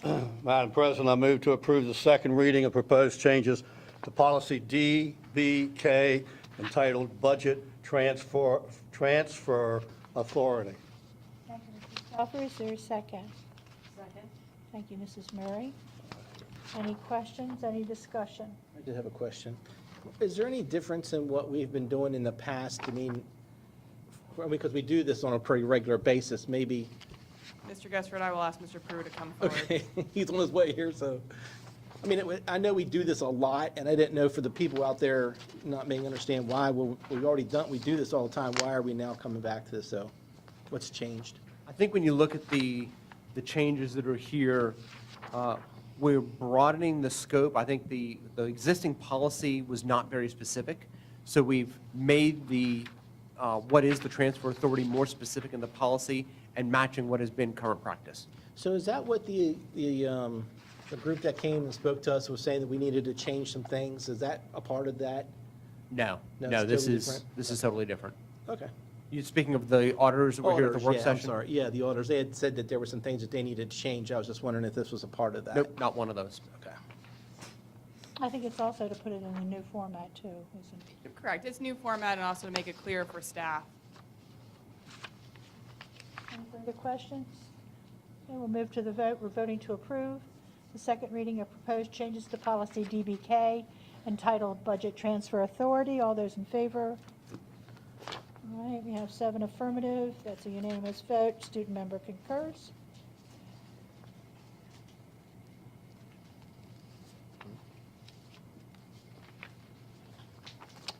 That ends our old business. We'll move to new business. Our first item under new business is the first reading to rescind policy DC, tax and debt limitations. Is there a motion, please? Oh, no, Mrs. Ram, did you have something you wanted to read first? Well, certainly I can let the board and the public know that this is concurred, this is with staff's recommendation. This is required by state law, and we really have no control over this. Okay, is there a motion? Madam President, I move to approve the first reading to rescind policy DC entitled Tax and Debt Limitations. Mr. Stauffer, is there a second? Second. Thank you, Dr. Zentmeyer. Any questions, any discussions?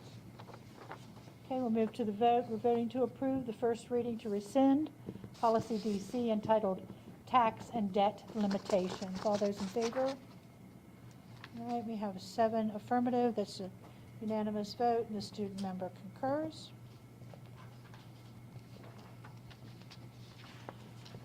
Next item under new business is the first reading of proposed changes to policy BEDD, rules of order for meetings, and exhibit BEDD-E, rules of order for meetings. One is the policy, one is the exhibit. The policy committee reviewed policy BEDD and exhibit BEDD-E at its public work sessions on August 8th and 29th of this year, and also on September 20th, and recommended several changes to both, including the exhibit be reclassified as an administrative regulation. Policy BEDD has been placed in the correct format and updated to state that the Board of Education meetings will adhere to the Maryland Open Meetings Act, and the 12th edition of Robert's Rules of Order will be used as a guide for those meetings. In addition, language was added to the policy and exhibit concerning the adoption of a motion or resolution, and the language was added to the exhibit concerning the ability to bring back an item previously voted on by the Board of Education.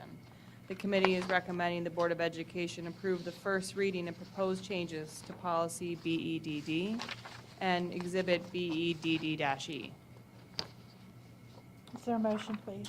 Madam President, I move to approve the first reading of proposed changes to policy BEDD entitled Rules of Order for Meetings, Regular Business Session, and exhibit BEDD-E entitled Rules of Order for Meetings, Regular Session.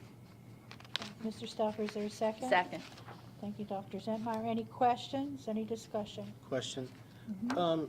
Just because it says the 12th edition in there, does that limit us if this, I mean, obviously there's been 12, so there's probably going to be a 13 and 14.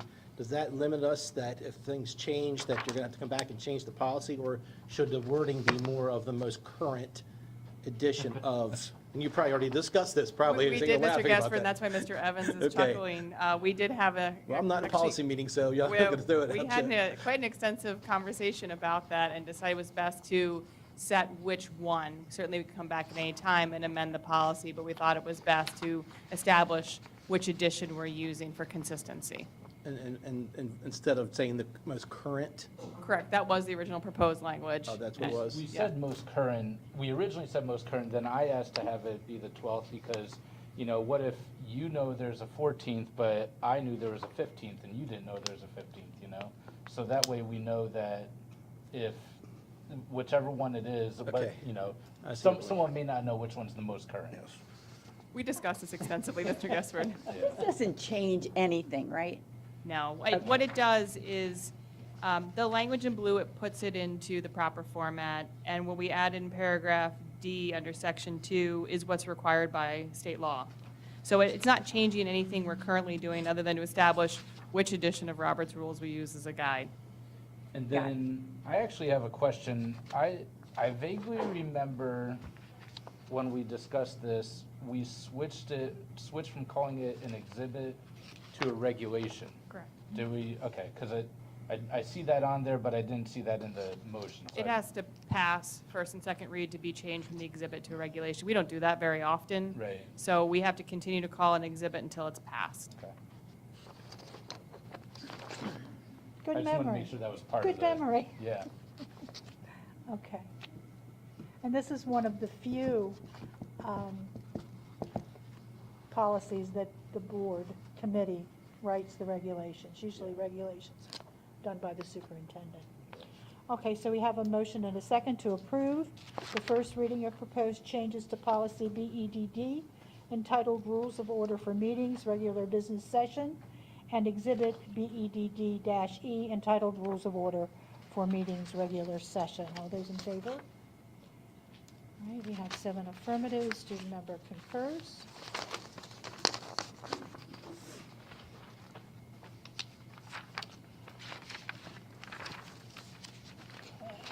Number 3, the first reading of proposed changes to policy KDBA, procedures governing the response to a subpoena or a subpoena duces tecum. The policy committee reviewed policy KDBA at its public work session on September 20th of this year. The committee agreed with staff's recommendation to strike a large portion of the policy because it is really operational in nature and should be an administrative regulation, which is consistent with how we've handled other policies. Language was added to the policy stating that the Board of Education authorizes staff to charge a reasonable fee for the appearance of an individual in court or for the reproduction of documents as required by subpoena or subpoena duces tecum. The new administrative regulation will set forth the fee schedule. The committee is recommending the Board of Education approve the first reading of proposed changes to policy KDBA. Thank you. Is there a motion, please? Oh, guess I'm up. I move to approve the first reading of proposed changes to policy KDBA entitled Procedures Governing the Response to a Subpoena or a Subpoena, with all that Latin stuff after. Ducus tecum? Duces tecum. I don't know. I had French. I don't know. Is there a second? Thank you, Dr. Zedmeyer. Okay, is there any discussion, any questions? All right, we'll move to the vote. We're voting to approve the first reading of proposed changes to policy KDBA entitled Procedures Governing the Response to a Subpoena or a Subpoena duces tecum. All those in favor? Okay, we have 7 affirmative. It's a unanimous vote. Student member concurs. You aren't going to bring too many of them with Latin in to us, are you? I try not to, Mr. Okay. Suffolk. All right, thank you all. Getting us through all those policies. Next up for consideration is an attorney-client fee contract, and Mrs. Ram is So, presenting. for a bit of background, insulin prices have surged over the past 20 years despite decreased manufacturing costs and minimal innovations regarding the drug since its initial formulation over 100 years ago. Since 2003, the list price of certain insulins has increased by more than 1,000%, greatly outpacing the inflation rate for consumer goods and services. This really has impacted most self-insurance funds, much like what the Board of Education operates for our employees here that we're self-insured. The Board of Education's self-funded health plan has incurred over $1.8 million in just 3 years for only 144 of its employees who fill prescriptions for insulin. The purpose of this litigation is to demand monetary damages for the excessive insulin prices paid by the Board of Education in the past and seek to ensure that those rates are not charged to the board in the future. This fee arrangement would allow us to enter into a contract, for lack of better words, with outside counsel to pursue that current ongoing litigation at no cost to the Board of Ed. Is there a motion, please? President, I move to approve the attorney-client fee contract with France Law Group for legal services in connection with pursuing claims for damages associated with the insulin pricing litigation. Thank you, Mr. Bickford. Is there a second? Thank you, Mrs. Murray. Any questions, any discussion? Hearing none, we'll move to the vote. We're voting to approve the attorney-client fee contract with France Law Group for legal services in connection with pursuing claims for damages associated with the insulin pricing litigation. All those in favor? Okay, we have 7 affirmative, unanimous vote, student member concurs.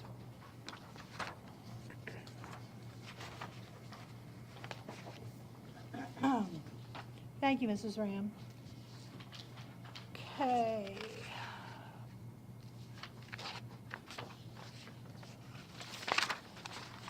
Next item on our agenda is this evening's consent agenda. Just a reminder that we will be considering item 6 later during the meeting. And we have Mr. Scott Bechtel, our Supervisor of Purchasing, presenting.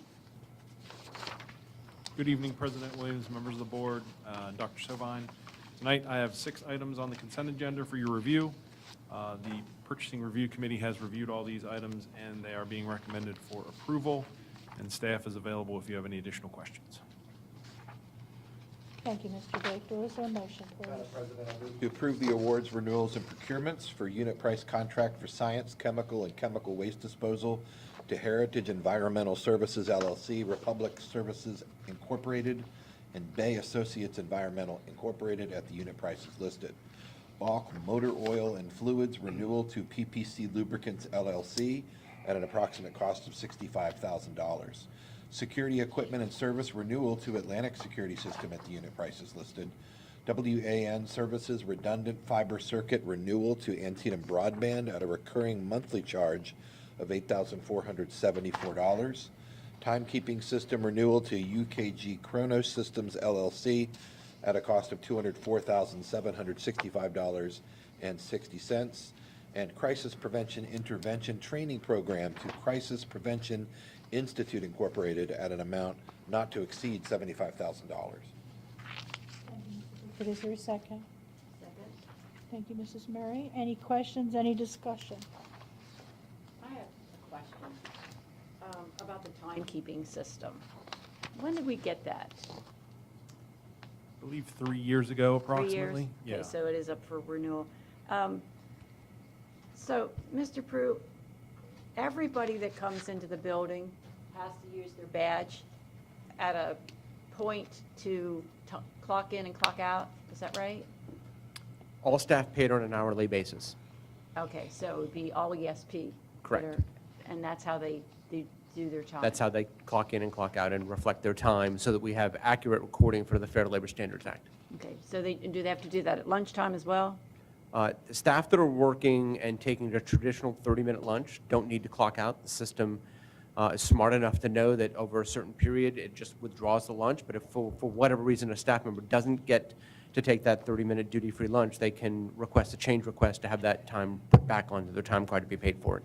Okay, and could you tell the public how getting this new time system has helped our school system?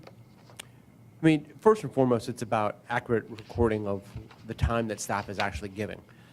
So not only just for Fair Labor Standards Act, but for the employees themselves to protect that they're actually getting paid for the hour, for all the hours when they're here and not just, what they may remember. Our old system was a bit of an honor system, allowing staff to enter their time manually. And sometimes at the end of a 2-week period, you wouldn't know when you couldn't sometimes remember when you were here, when you weren't here. So it does rectify some of those situations. Invariably, also with a system like that, you have individuals who may try to cheat the system because, well, no one's really watching and I can just enter this time even though I wasn't really here.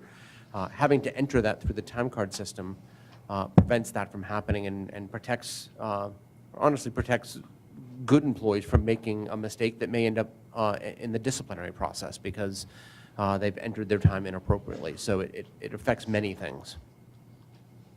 You're welcome. Mr. Stauffer?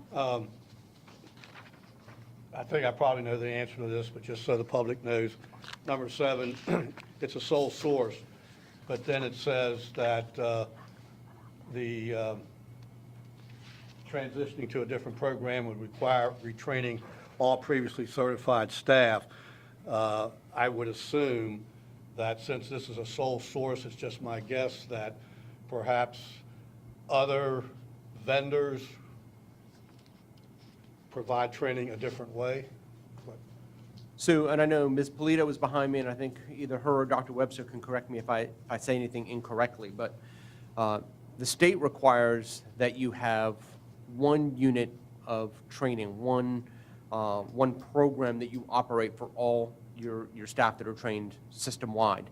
So if we were to compete this, this is the vendor that's been chosen for years, but if we were to compete this program, we would have to retrain everybody who's been trained. So the ongoing cost would be exponential to do that. So this is why we've chosen one training system, and we award it as a sole source because of the cost to retrain everyone if we were to change system.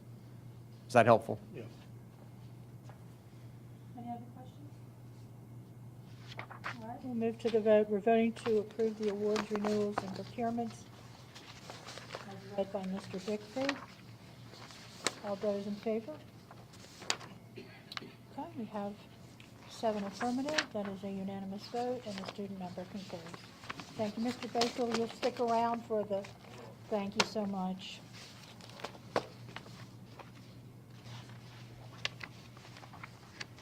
Okay, at this time, we have a consideration of a memorandum of understanding between the Washington County Board of Education. No. Don't we have number 11? Number 11's at the end.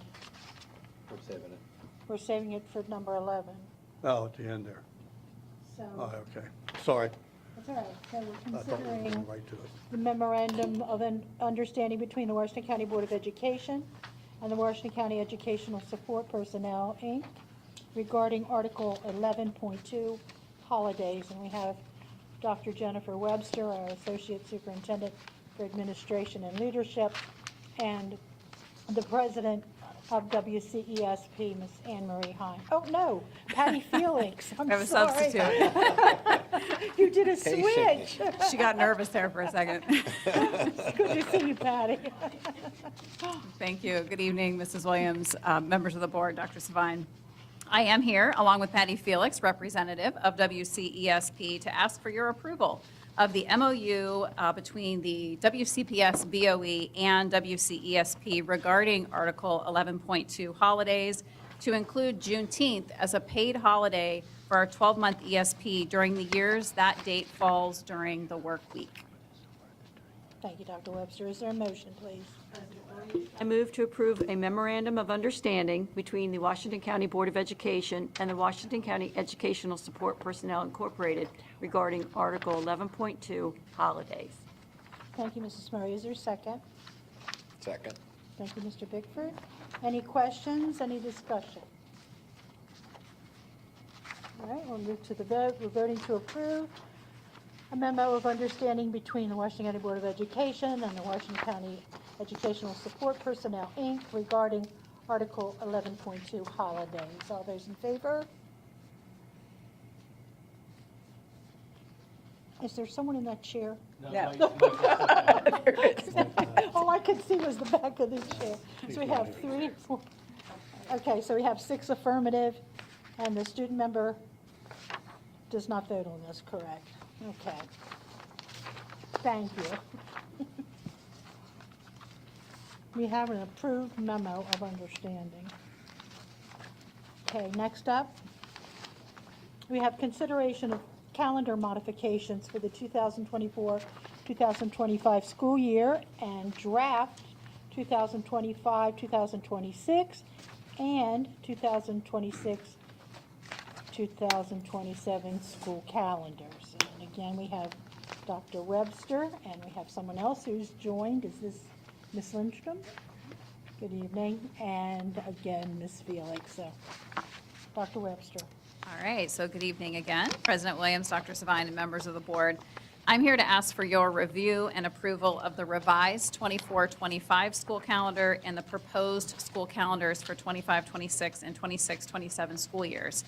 As the staff liaison to the Calendar Advisory Committee that was selected by the board on Tuesday, August 20th, 2024, I'm pleased to bring you the 2 consecutive school year calendars for Washington County Public Schools that the committee developed within the parameters and contractual provisions as charged.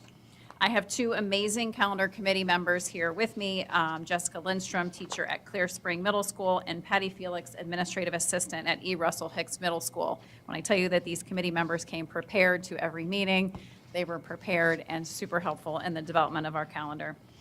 The committee members are here with me to assist with questions that you may have. I would like to thank the entire calendar committee. The representative members of the committee dedicated their time and efforts into understanding the annotated Code of Maryland, the negotiated agreements within our ESP, teacher, as well as a testing calendar. The advisory committee met on Thursday, September 5th, Thursday, September 19th, and Thursday, September 26th to be able to discuss and understand the numerous legal and contractual requirements that go into crafting the school year calendar. The revisions to the current school year first. The revisions are to add 3 additional early release days that were agreed upon by the board with the Teachers Association in order to provide teachers with additional planning time this school year.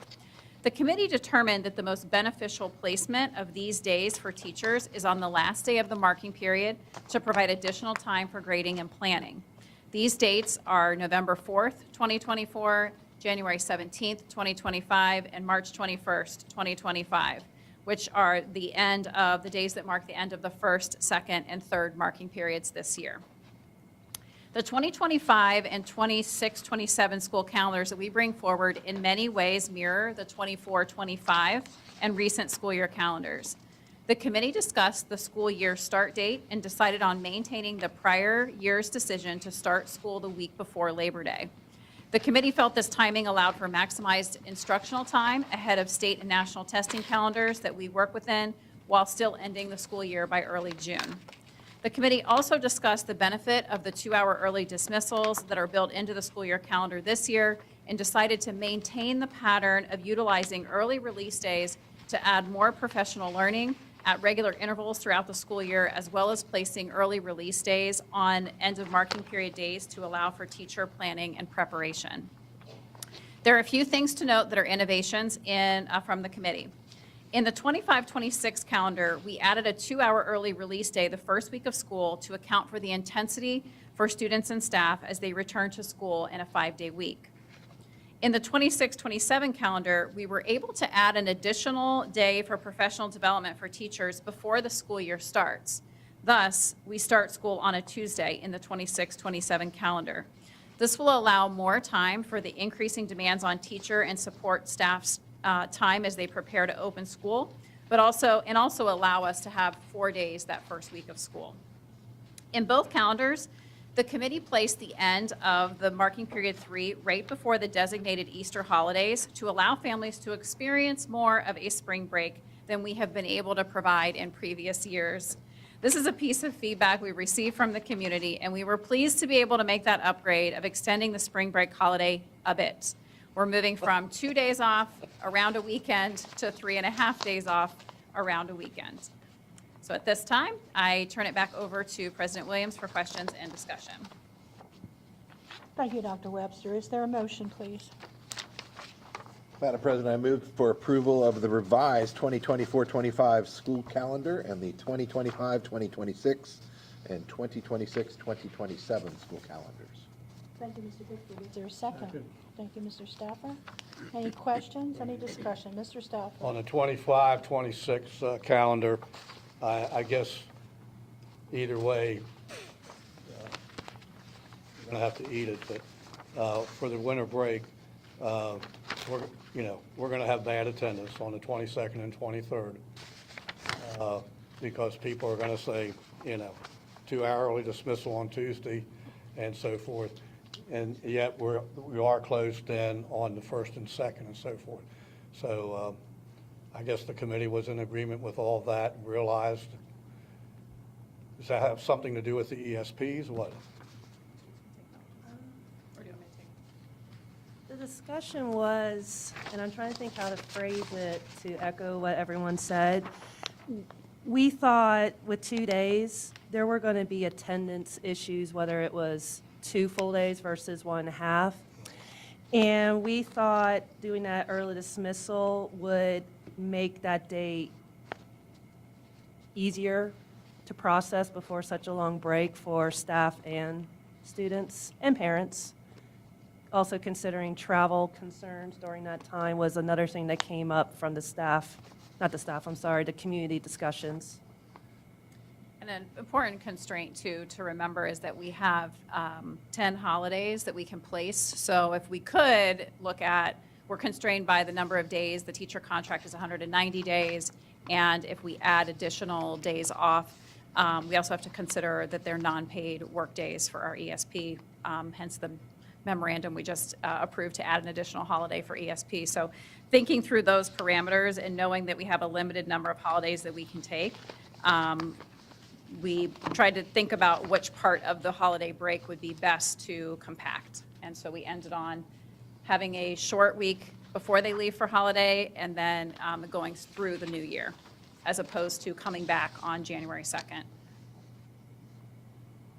I'd just like to thank the committee for the thought that they put into this and for the consideration that they gave to teachers in giving them those days at the start of the school year, and also for being responsive to the community with regard to the break time that they would be seeking and would appreciate. So thank you to the committee.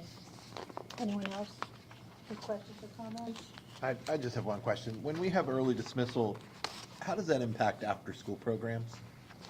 Do they still hold them, or do they stay for the full time, or?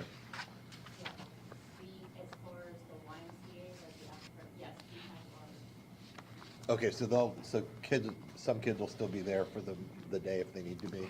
Or- Got it, okay.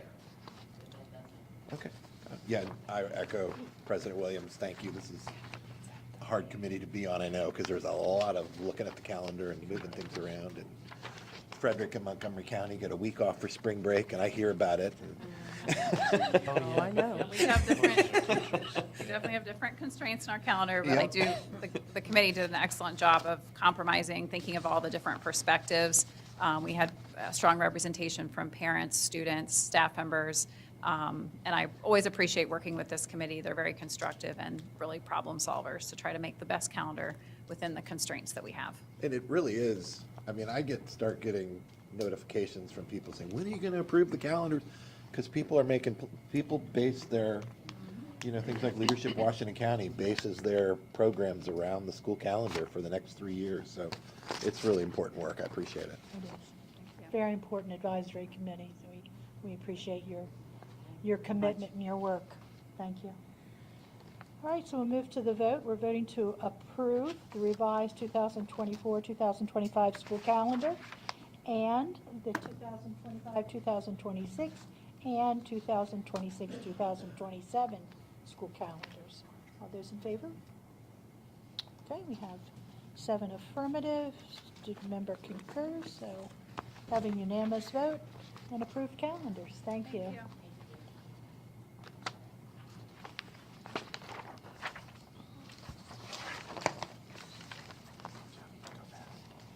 Okay. The next item of business is the comprehensive maintenance plan. And we have back to the table our Chief Operating Officer, Jeff Brew, and he has with him our Director of Facilities, Mr. Robert Rollins. Good evening. Good evening again. Thank you, board members, for the opportunity to present to you and seek your approval on the 2025 Comprehensive Maintenance Plan. As we always say, there's a trilogy of books, right? It's the Educational Facilities Master Plan in the spring, followed by the Capital Improvement Program, which we presented to you for approval in September, and now it's the Comprehensive Maintenance Plan that comes forward. This plan, as you know, we talk about the performance results of our maintenance department, our resource status, what are the resources we have, what are the resources we need, and what are our planned actions moving forward. And of course, as you know, this is updated annually.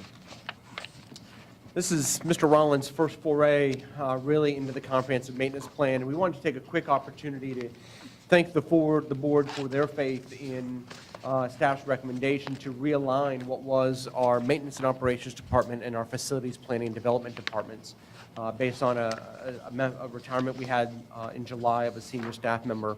What we're really recognizing at this point, and under Rob's leadership as Director of Facilities, is really a cohesiveness and a union between the planning function, the construction function, the maintenance operations, the maintenance function, and the operations function. Really bringing all those four together under a single leadership has provided really some cohesive work between the four departments, and I think we're going to see huge strides within the department in terms of the work that they're doing moving forward. So I thank Rob for taking on that opportunity, and with that, I turn the rest of the presentation over to him to tell you what's in the book. Okay, in highlighting the performance of the maintenance and operations departments, the single most important metric is to keep schools ready and open for students and staffs each and every day. In the past year, we lost 3 school days out of 8,280 when we had a water main break at the Smithsburg School campus. This closed the 3 schools down at that campus for that single day. This represents a 99.96 readiness for operation, thanks to the maintenance and operations staff, and we really appreciate their work on that. Also, team members from both departments dealt with almost 13,000 individual work orders. That's a 7% increase from the previous year. 71% of those work orders were completed within 30 days. And that's an increase of 6% from the previous year. So hopefully each year we're going to get better and better at that. The substantial amount of staff hours, contractor oversight, and funding were used to accomplish these tasks. We do have some staffing challenges, and the maintenance department has trouble hiring and retaining experienced personnel.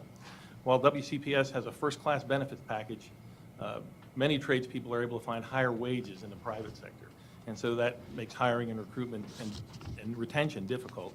The maintenance team is also quite lean. It falls below the industry standards that the state uses, and while we could always use more people, we're making do with the positions we have, and we're hard at work focusing our efforts on the greatest needs of our buildings and grounds.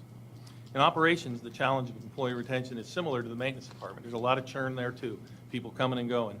However, the staff levels are more in line with industry standards. In terms of our maintenance budget, by state standards, it's well under what they say we should have.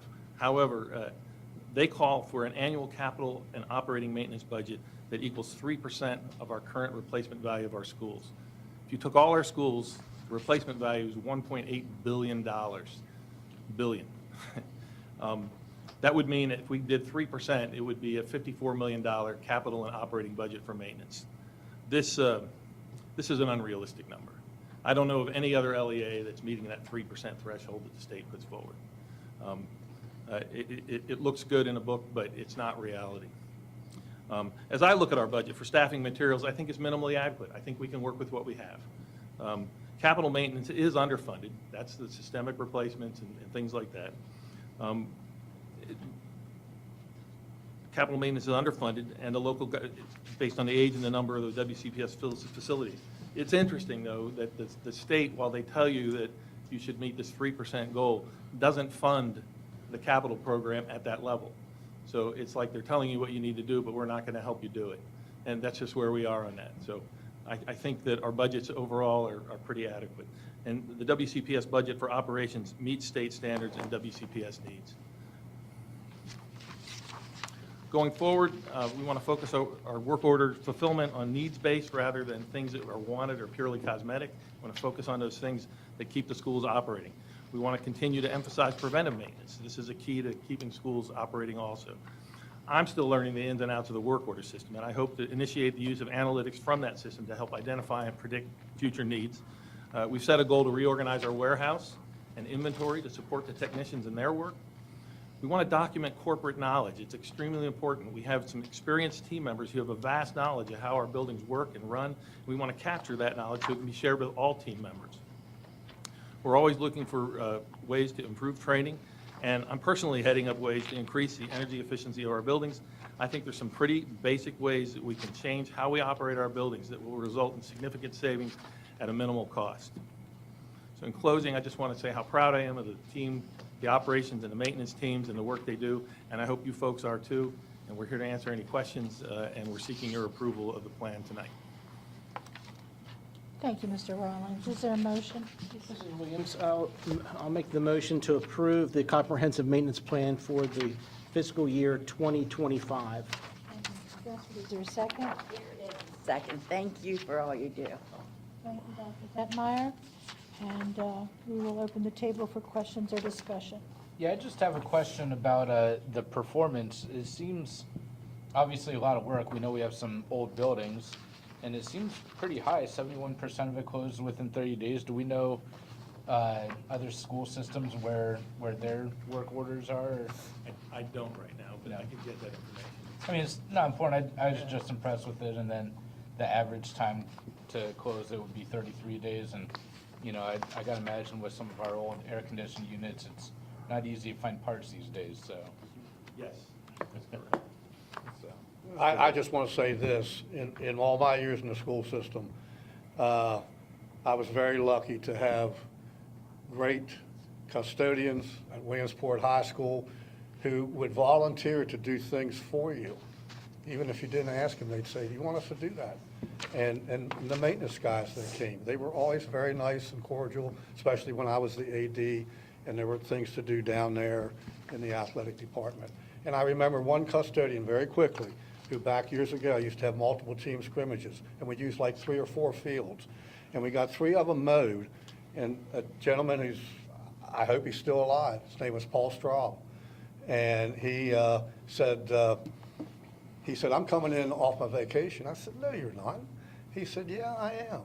And by glory, the next morning, the fathers were there with their mowers to mow that field, to get it done real quick, and there was Paul Straub out there on the mower. I wasn't allowed to operate the school mower, so so he came out there and he got it done. And I will always remember that, plus the other things that custodians did during the 41 years there. Excellent. I think you're really right, Mr. Stauffer. The custodial and maintenance teams really go above and beyond, and they really have a can-do, want-to-assist, keep the buildings operating for students' mentality, and we're blessed to have them. I just want to make a comment. I was at Springfield yesterday helping my grandson put up posters, and the custodians were cleaning and going about their business, and he said, you know, I think we have the cleanest school in the county. He said, our custodians really work hard, and look how clean our school is. So the students appreciate it too. Mrs. Williams, did you want to say something? I did, but Go you ahead. go ahead. No, you go ahead. Ladies first, go ahead. I would just like to thank you, Mr. Rollins, for heading up this newly organized group of outstanding individuals who do so much to keep Washington County Public Schools looking good and operating well. And I appreciate your can-do attitude. When I hear you say, we will work with what we have, I know you mean that with all sincerity, because I've seen it happen for decades. So, thank you. So the only thing that I would like to say is, I know last year we had one school closed for the whole year, and it was a water main break, and of course it was an issue. But I think with Smithsburg, it's probably one line coming into all 3 schools, and that's probably why that, you know, I don't want to think people just, it was random days or anything, because I think that's, you know, when you have 3 schools sitting on the same hill, water has to go up to it somehow, and, you know, it just kind of. Same issue, different situation, and it tripled our closure rate from last year, from 1 to 3 days. But I mean, it's still, I mean, it's not, I mean, that's kind of really good. I mean, of all the schools we have, and to have basically all on the same day, you know, that to go out. So, I mean, I'm sure that was kind of a crazy day for everybody, because nobody wants their schools to go down, but. Well, and I would argue, you know, we're also not happy with that. So we're going back and saying, where can we install shutoffs? Yeah. I mean, so the main break was back at the middle school, at the back end of the system. Yeah. The shutoffs all the way at the front. Front. So if we can create shutoffs along the way, we could have kept 2 of the 3 buildings operating. Right. Yeah. Right. So we're not happy with it. Well, I'm glad you're looking at it that way. I know, I hope it's not too costly, but I'm glad that it was only 3 days. So, thank you. Yes.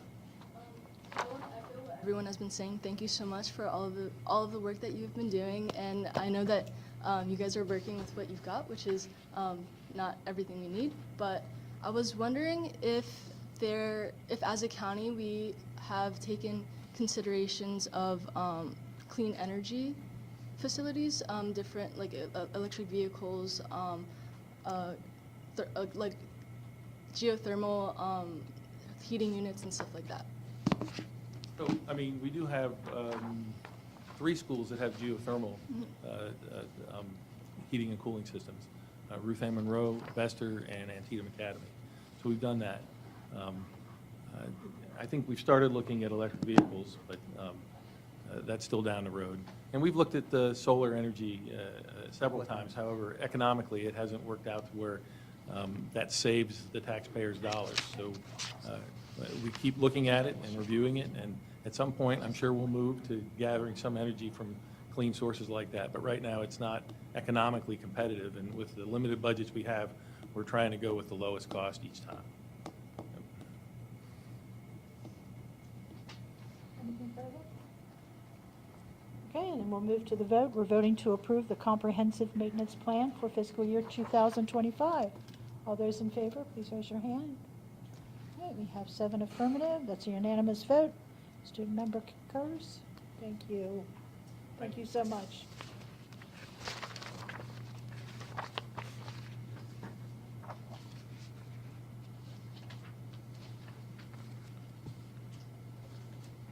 At this time, we have consideration of the Board of Education's Advisory Committee appointments to the Budget Advisory and Review Advisory Committee, the Facilities and Enrollment Advisory Committee, the Finance and Audit Review Advisory Committee, and the Safe Schools Advisory Committee. And we have Mr. Prue presenting. Thank you again, Mrs. Williams. Board members, as discussed previously in closed session, you've indicated an interest in several candidates for the positions that were just mentioned. Staff has reached out to all those candidates, and they are still interested and willing to serve, and so we seek your approval of the slate of candidates. Okay, thank you. Is there a motion, please? Madam President, move to approve candidates for membership on the Budget Advocacy and Review Advisory Committee, Facilities and Enrollment Advisory Committee, Finance and Audit Review Advisory Committee, and Safe Schools Advisory Committee. Thank you, Mr. Stauffer. Is there a second? Second. Thank you, Mrs. Murray.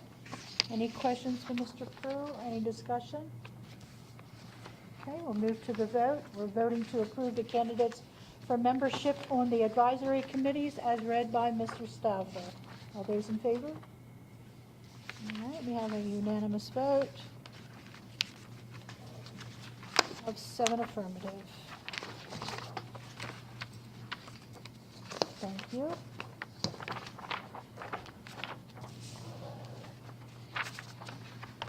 Okay. We're to number 10, the end of the year the end of the year fiscal year 2024 budget adjustments, and we have Mr. Sisler, our Executive Director of Finance, joining Mr. Prue. Gentlemen? Good evening again, Mrs. Williams. Board members, what you have in front of you today is the compilation of the ending fund balances of each of the categories as required under the MSD Finance Manual. All of the accounts or all of the categories ended with a positive balance, with the exception of the capital outlay account. And Mr. Guestford, you mentioned this earlier when we were talking about budget transfers. This is one of the items that is a change. The expense in the capital outlay account are the closure items from the diesel project at Barbara Ingram, or excuse me, not at Barbara Ingram, at Boyd J. Michael Technical High School.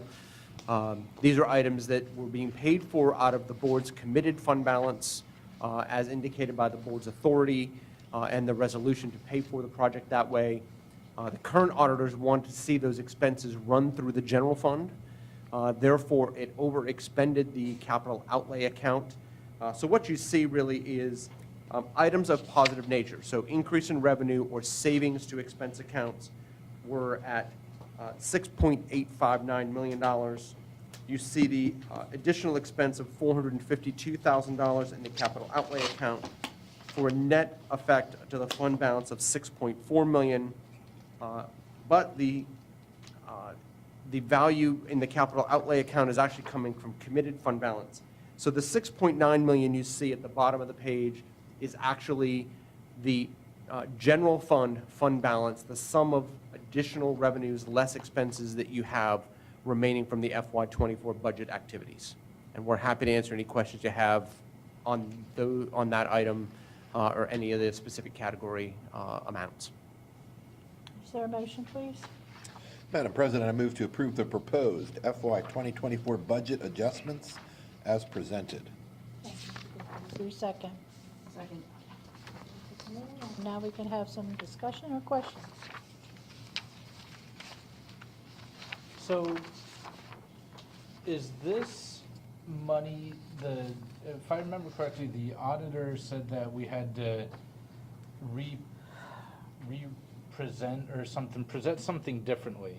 Is that what this is? That's what this is. So normally, historically, if we were making an expense from a committed fund balance, so all of your money essentially starts in unassigned fund balance. The board then can commit it to a specific purpose. We would have run the expense and hit that committed fund balance outside of the general fund. What Clifton Larson Allen is recommending is that the only way to hit fund balance is through the general fund. So those expenses that we would have normally hit directly to the committed fund balance are running through the general fund, which is what overexpended the capital outlay account.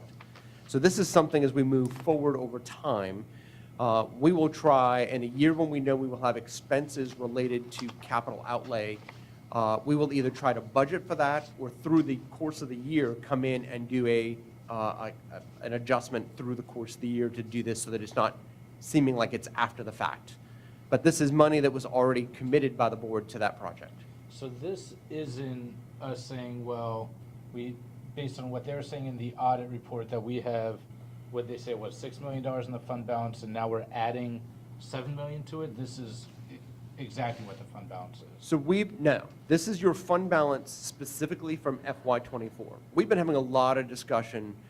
To your point during the work session last week, we were up to the 11th hour pulling the reports together.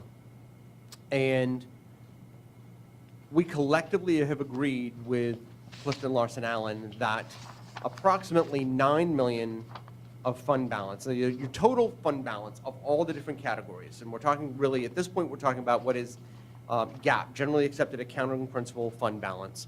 Your total fund balance system-wide, all funds 1, which is your general fund, 2, which is your restricted fund, and 4, which is the scholarship fund, amassed to $36 million. $9 million of deferred revenue was listed as a restricted item that really should have been in the unassigned bucket. So we presented to you nearly $8 million, $7.97 million as the unassigned. We collectively have agreed with Clifton Larson Allen that $9 million should have actually come down from restricted and dropped into unassigned to bring you to $16 million in the unassigned fund balance. This $6 million is in that number. So then I'm confused then. So what was the $6 million that the auditor was telling us about that was unassigned then? That number on the statement originally, it was $8 million on the financial statements that we presented a few weeks ago. And it was dropped to $6 million? No. She specifically said $6 million. On the statement, it's almost 8. It's 7.97. Okay. And maybe I misunderstood. and it includes this amount. Okay. Okay, so that makes more, okay, It includes this amount. okay. I mean, in total, the board's balances of everything, of all fund balances, is nearly $37 million, $36.98 million of all funds. But the unassigned balance is what, 16 million? It's 16, and this is where fund balance gets muddy, and as I explained to Dr. Svine, it's a living, breathing thing. So every day the fund balance in theory changes. We capture it at year end. But as you're taking in revenue, expending or encumbering funds, the fund balance essentially goes up and down on a daily basis. It's like a checkbook. Just like a checkbook. So in this case, you had encumbrances of nearly $5 million in restricted funds. Those encumbrances are purchase orders that have been committed for expenses with which we have not yet received the revenue. Once those procurements come in and we pay the bill, so right now when you make those encumbrances, it draws down the unassigned fund balance. When that product comes in and we bill the agency that's offering that grant and restricting the funding, and we receive the revenue for that, the encumbrance goes away and actually the unassigned fund balance goes up. So that's where we see the difference between GAAP fund balance and what we would call budgetary fund balance, the sum of your general fund operations at the end of the year. If you were to assume that that $5 million of encumbrances had been received and we'd received the revenue for them, the general fund unassigned fund balance is about $22 million. But what it shows based on where the encumbrances are at any given moment at the date you capture, we're actually at, I think the number is 17. It was the 8 plus 9, it's 17 million. And then we have 5 million that we're waiting to be reimbursed for, which raises the general fund balance to 22 million. Thank you. And this 6 million is in that. Yeah, and those grant encumbrances, we generally receive that money like the next month. It's not like we're waiting forever. Once that money is actually spent and we submit for reimbursement, we get the money pretty quickly. Any other questions? To the vote, we're voting to approve the proposed fiscal year 2024 budget adjustments as presented. All those in favor?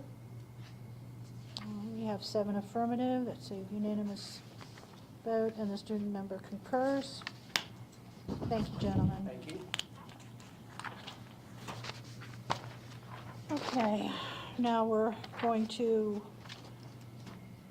look at our item from the consent agenda that we moved. That would be item 6.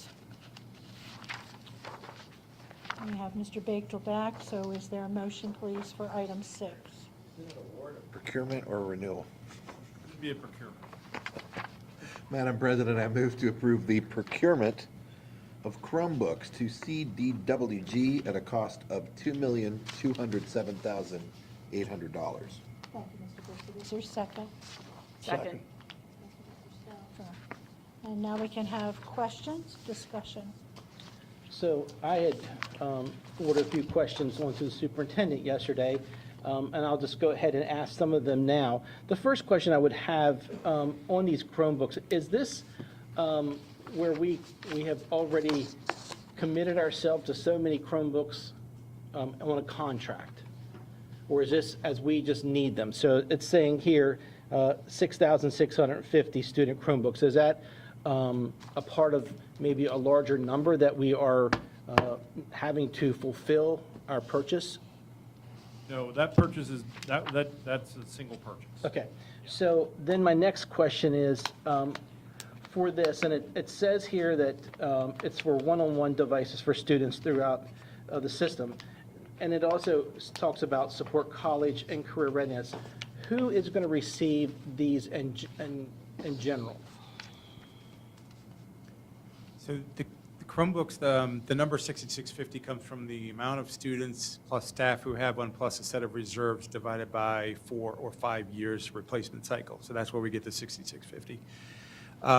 This year, at the end of 2025, there's 12,000 Chromebooks that have to be retired. These were purchased back in 2020.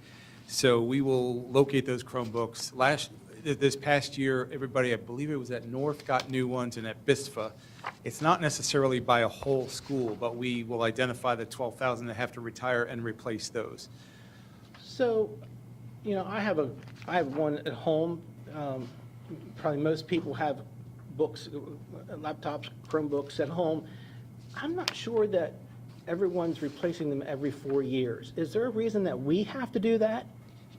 I brought with me a Chromebook that is 4 years old that's been in the schools, and it's not repairable right now because, you know, if you were to open it, it is missing some keys. It has broken damage on the chassis. This one does not have a cracked screen, but often they do. It's pretty beat up. So that's the reason that they're on 4- and 5-year cycles.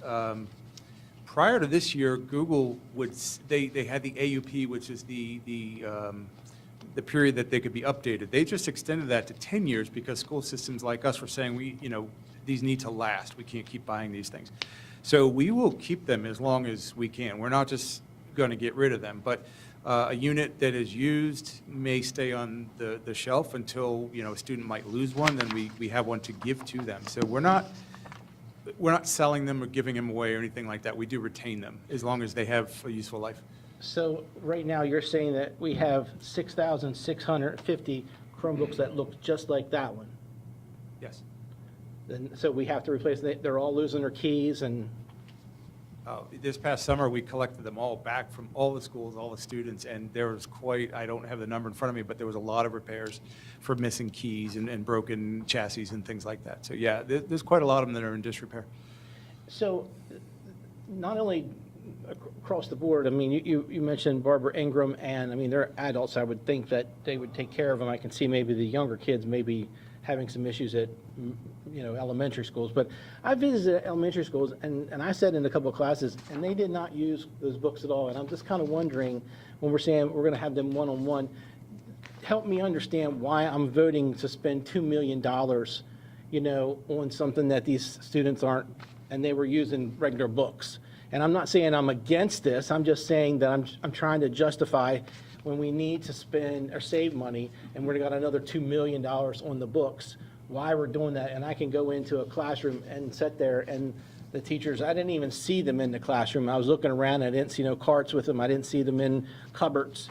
And I'm just wondering, if we're doing one-on-ones, could it possibly mean that we could maybe save the system a little bit and use them as two people could use them and share them throughout the day?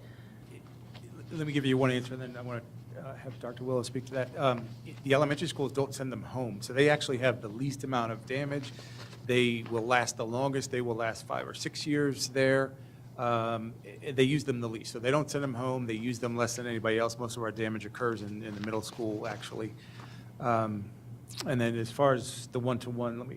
Yeah, and I think, Mr. Gesser, you bring up a great point. It's about balancing, right? And it's the age appropriateness. As students become older and are in high school and middle school, there is higher usage, right? And we do try to balance. We don't want any of our students on the screen 6 hours a day.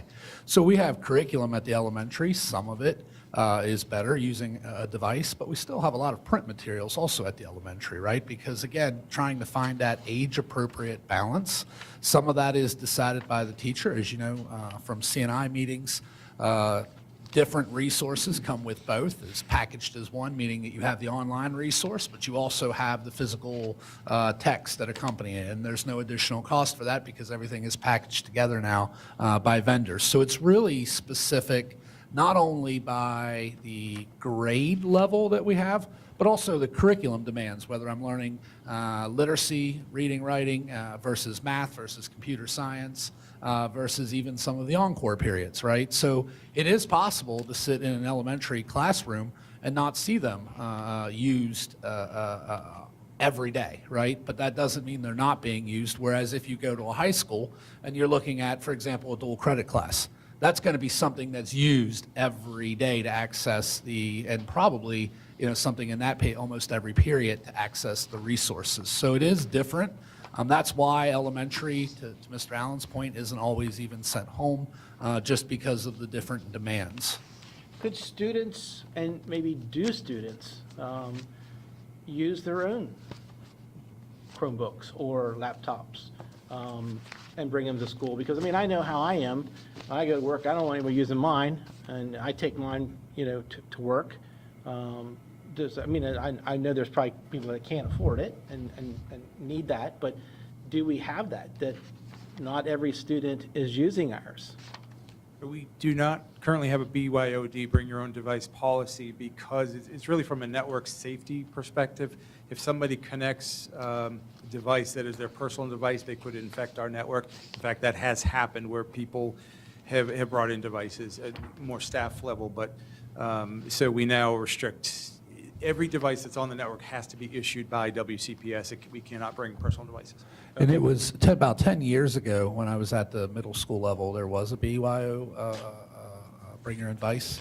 And the challenges were really difficult from an instructional, and I'm talking more from the teacher lens. Your device has this program, your device doesn't. Your device runs on this, and so the teacher feedback, I'm spending more time trying to troubleshoot Mike's device because it's not running with what we're trying to do. And so just the differences in devices were very frustrating for teachers, support staff that were in there trying to help students. I mean, and don't get me wrong, I'm not against this. I'm just trying to think of, is there other opportunities when, parents are out there saying, you're spending way too much of my money. Always look for avenues, and I'm just trying to think, and I see a $2 million project come up again, for Chromebooks. And that's a concern. I mean, that I've got to ask questions. And so I'm not against it, but I'm going to always kind of push back because I'd like to see, more books in their hands instead of, the computer in their screen. Because I want to tell you what, my eyes are ruined because of computers. I mean, because I work with the computer constantly, and I get going every year to get my glasses, and they're like, stop looking at the computer, and I'm like, I got to do that. So I'm just worried about, having kids on computers so young, and I didn't start the computer issue until I was probably in my 30s, because we had typewriters then. But We agree with you, and that's why we do look for that balance. I'm glad to hear you say that, because I want the people and the parents to hear you say that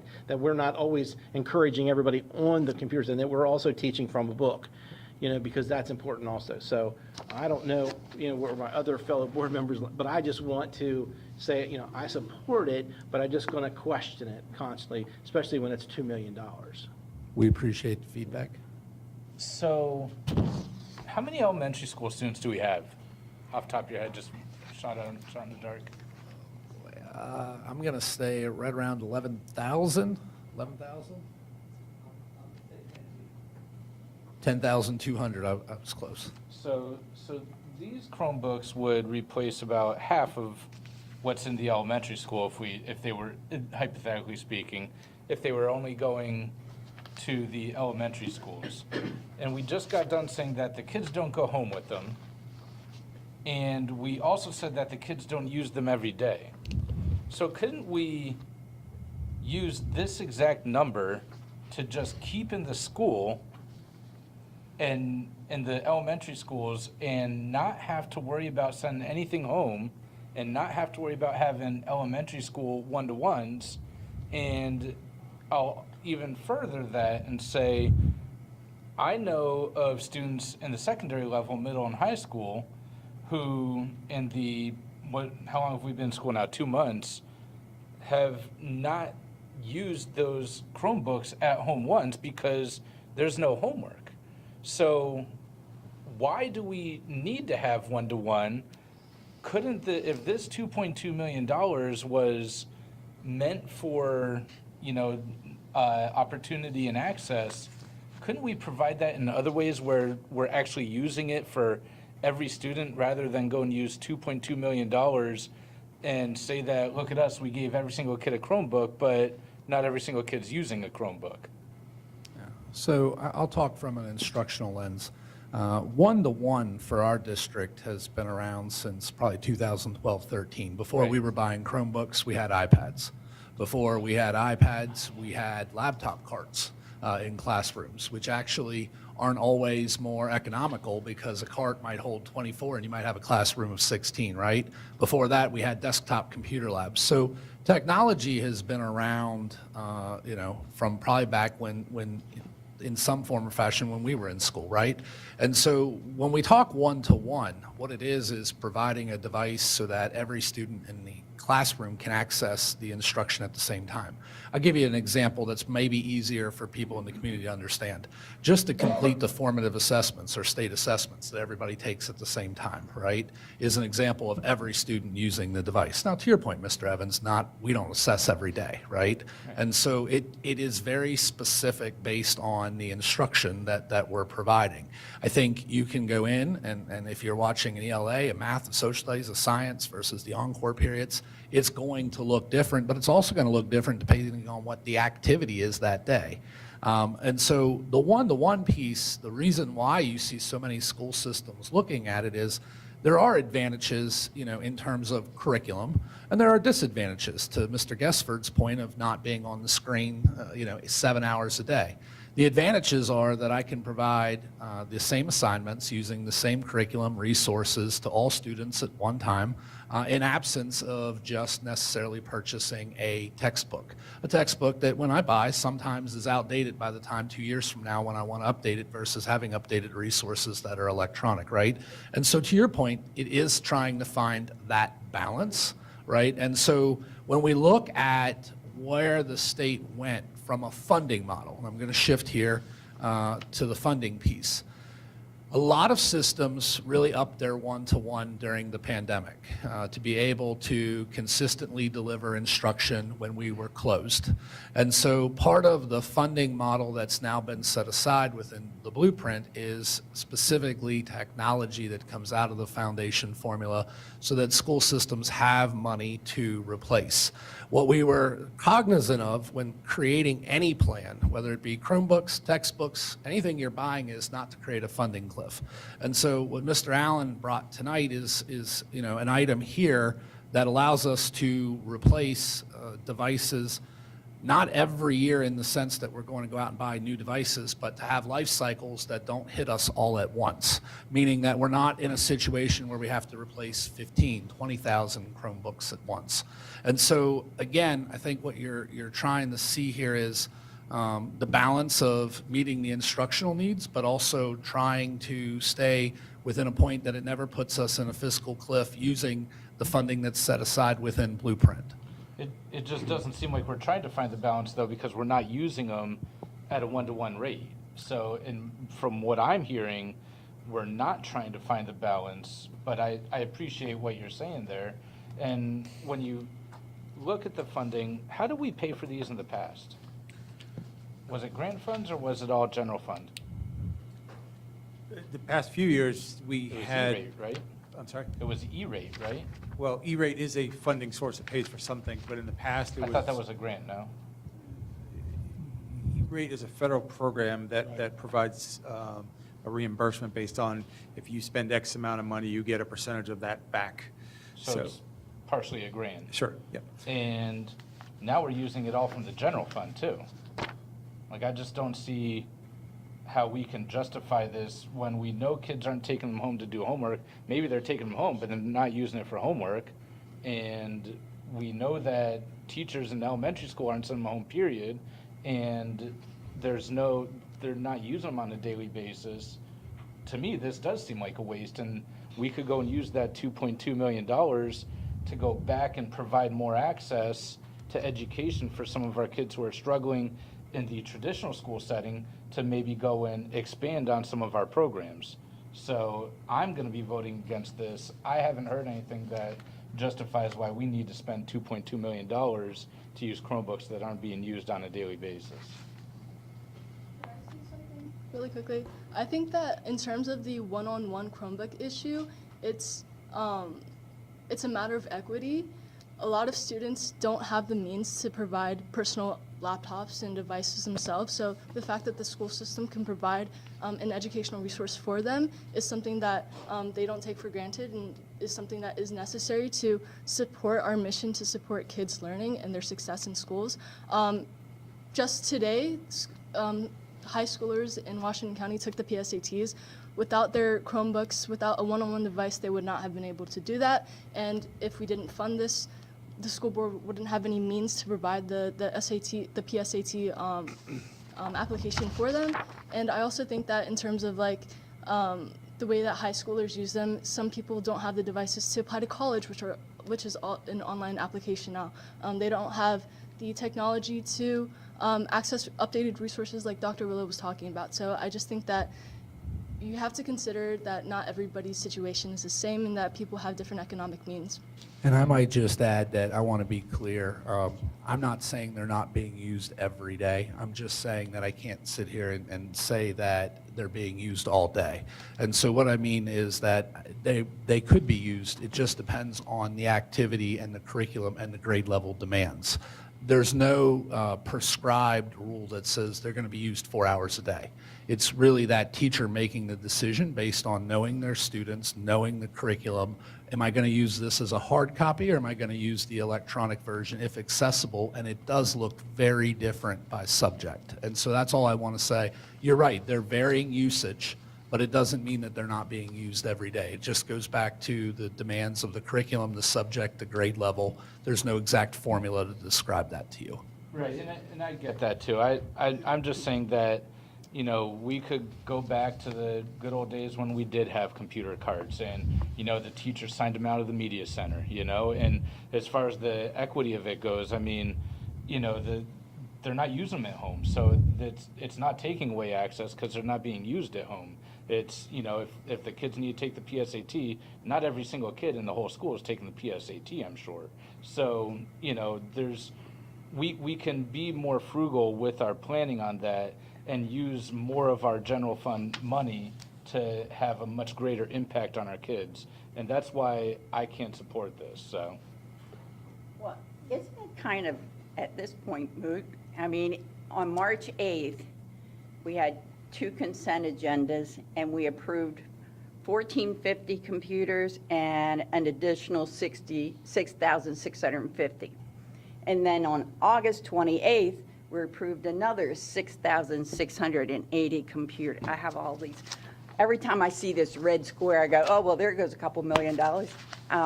So with this 6,650 computers, we almost have every student covered. We'll only need 3,000 computers more, and everyone will have a computer less than 3 years old, correct? Yes, you're correct, but also the funding cliff is what we're trying to avoid. So we've created a sustained plan where if we buy 6,650 each year, and only once a year, then you have a supply to refresh. There was a purchase in 2020, before I was here, of about 12,000 units. Those all have to retire this year. So that's 12,000 coming out of the system that I won't have. So if we don't replace those this year, we won't have enough for all the students next year. Yeah, but I'm talking between 23 and 24. We've almost supplied brand-new computers to every single kid.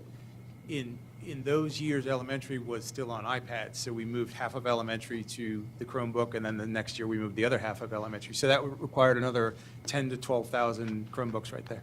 President Williams, if I may, to benefit the board and this discussion, I would like to ask Mr. Allen to speak. I believe you're here earlier than normal.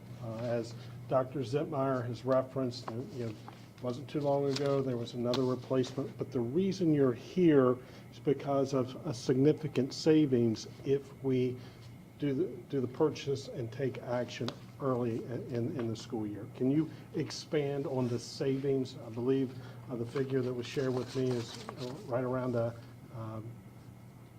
$500,000. Is that accurate? I think it was about $330,000, but our vendor that we buy much of our supplies from, CDW, had a stock of this year's model, which would be discontinued. So they said, we've got 16,000 of these. Would you like to purchase them? He said, well, we don't need 16,000, but we would like to purchase the 6,650 that we typically purchase. So they wanted us to do that in September. I said, well, I can't commit to that because obviously we have to come to the board.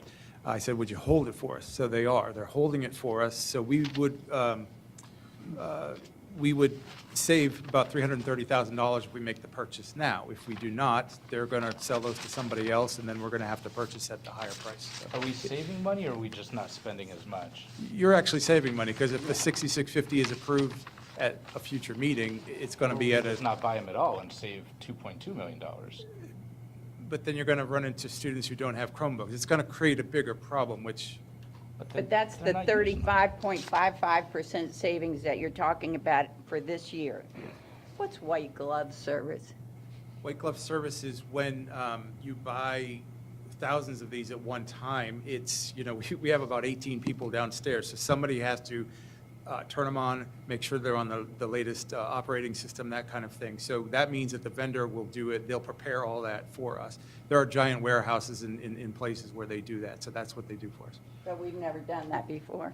We have done I that. can't see any white glove anywhere else in the It's past. often in the price, so it's anywhere from $3 to $7 per unit that the vendor does for us, because we don't have the manpower to do it. We do have computers in our media libraries. Is that correct, for students to use? It depends on the library media. There are a few desktop computers left, but the most of our elementary schools may still have a cart of iPads that just are, they're the older iPads that we use that are specific to perhaps a music or an audio program. But there's, again, depending on library, there are some, but not every library still has computers. Most of those have been converted to maker spaces or different things just because, you just don't see as many desktops anymore. The computer lab at Williamsport High School has been a classroom for several years now. Yes. It disappeared. I Yeah, don't know when it most disappeared. schools no longer keep, hardwired computer labs. If you think about it, when you go out and you look anymore, yes, there are desktop options out there. There's just not as many as we remember. Most now have gone to laptops or other devices. I do want to say I appreciate the saving, the 35% off of the price, because that does save a lot of money. It doesn't. We're just not spending as much. We're just not Any spending other questions? It's not savings. Daryl, I'm trying to understand you. Are you advocating to move away from the one-to-one policy? I am. Okay. For just elementary?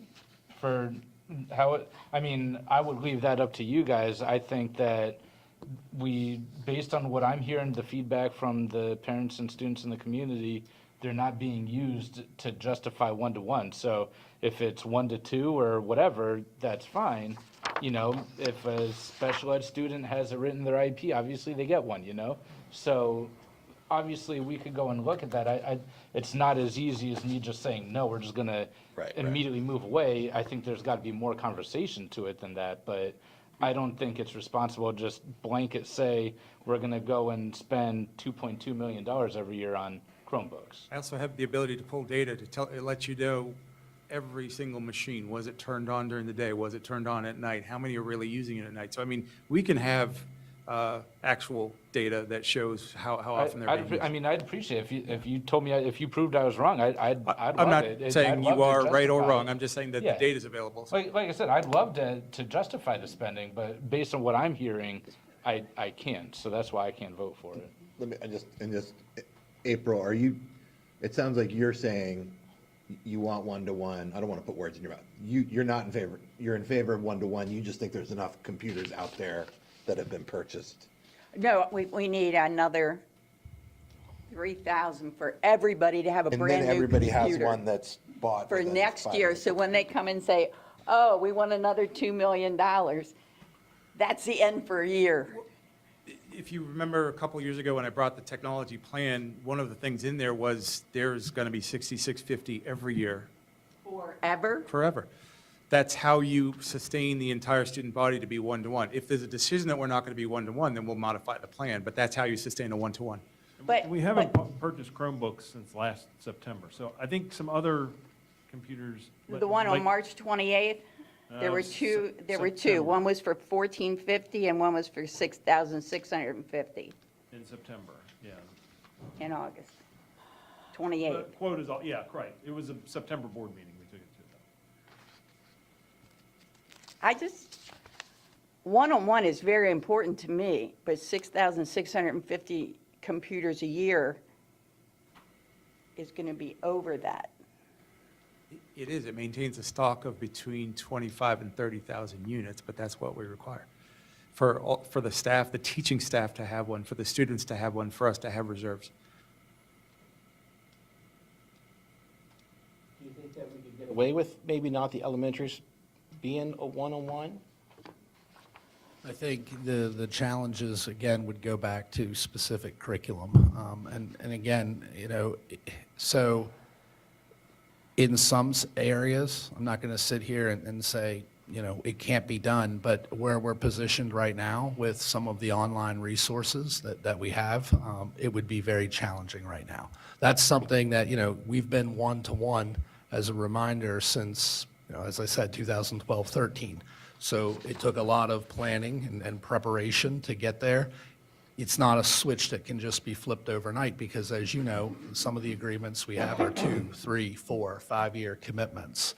And, again, I go back to there are certain activities that we would have to eliminate that you just need technology for. So, at CNI, we're going to look at some of our assessment data. That's all electronic anymore. So what does that look like in a classroom with a teacher that's, using that to give assessments? And forget what we use at the district level, just even the formative assessment that happens every day. But don't they use whiteboards for that?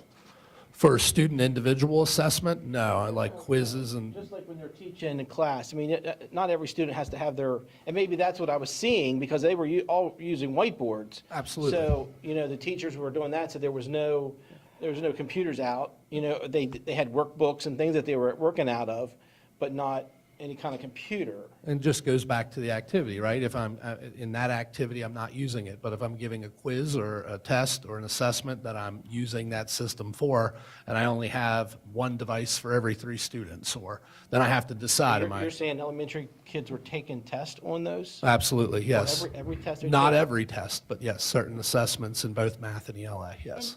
It depends on the teacher, too. I have one grandchild that uses the computer part of every period for every core class. The other one, not so much. Because of the flexibility within that curriculum, there are activities like that where it is up to the teacher and the makeup of the class. So if we vote for this, and because you're saying that they have these extra, is that our amount for next year, that we won't have another 6,690 for next year? Or is that, we're going to still have another? I will be back every fall or spring asking for 6,000, yes. You came twice last year. I don't believe I did. Well, no, I did. I have the little red papers in Okay, front we of me. came for teacher Chromebooks, not student Chromebooks. That was $1,450 for Yes, teachers. yes. And then the same day, on March 8th, you asked for 6,650 Chromebooks. And then in August 28th, another 6,650. And this is like the third 6,650. It should be just once a year. You want my paper? No, I believe you.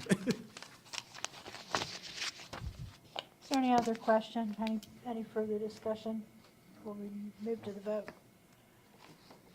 Okay, we're voting on Mr. Bickford's. I do have one more question. Can we reduce like 6,650 to, we have 1,400 kids now, 7. Can we reduce it at all and still get the discount? Like, say 5,000 a year. I mean, I could check. That would be more palatable. Especially since you can probably make a lot of them last for 4 years instead of 3. Yeah, there's a lot of damage that occurs too. You don't buy a lot of Chromebooks. When I say a lot, I mean like a quantity of Chromebooks, and they all sustain for 4 years. A lot of them are broken or lost or things like that, and that's a different kind of issue. So that's part of the reason to buy so many. Insurance for that? We don't have, Don't the parents buy insurance? some cover parents this? buy insurance. This year it was offered. Some parents bought the insurance.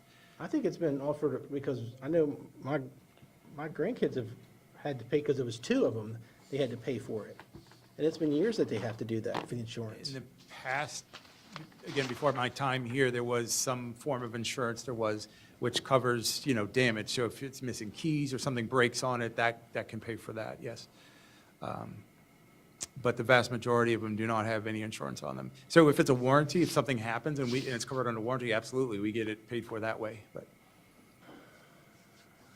There's just so many things, variants. I don't think I'm going to vote for that one this time. I'm sorry. I'm sure you're going to get it for the other ones, but I just can't. Okay, so the motion before us is the procurement of Chromebooks to CDWG at a cost of $2,207,800. All those in favor, please raise your hand. 1, 2, 3, 4, 5. And those opposed? We have one. And the member is with the affirmative. So the motion carries. Thank you.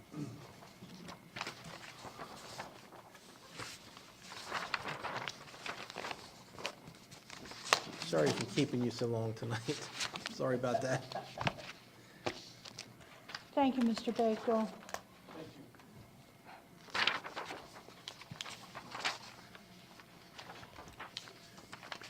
Okay, and that concludes our new business, so we are to the second half of the superintendent's report. Dr. Savine. Thank you, President Williams, members of the board. October is National Principals Month, and I'd like to take a moment to acknowledge the hard work and leadership of our school principals. I'm honored to work alongside a group of incredibly talented school leaders, and their dedication to creating supportive school environments is essential to our students' growth, achievements, and ultimate success. Principals, I hope you recognize the extraordinary difference you make each and every day, and I'm so grateful for your efforts throughout the year to make a positive impact on our students, our schools, and our community. Washington County is a Character Counts community, and next week is recognized as Character Counts Week. Character Counts is a universal framework of values based upon 6 pillars: trustworthiness, respect, responsibility, fairness, caring, and citizenship. These principles transcend our differences, and they provide a solid foundation to teach our students positive character. I encourage everyone in our community to live out these values in their daily lives. Next week is also School Bus Safety Week.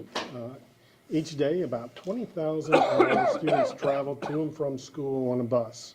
Over the course of the school year, WCPS buses travel over 3.1 million miles. We have a collective responsibility as a community to keep our streets and roads safe, especially for our children.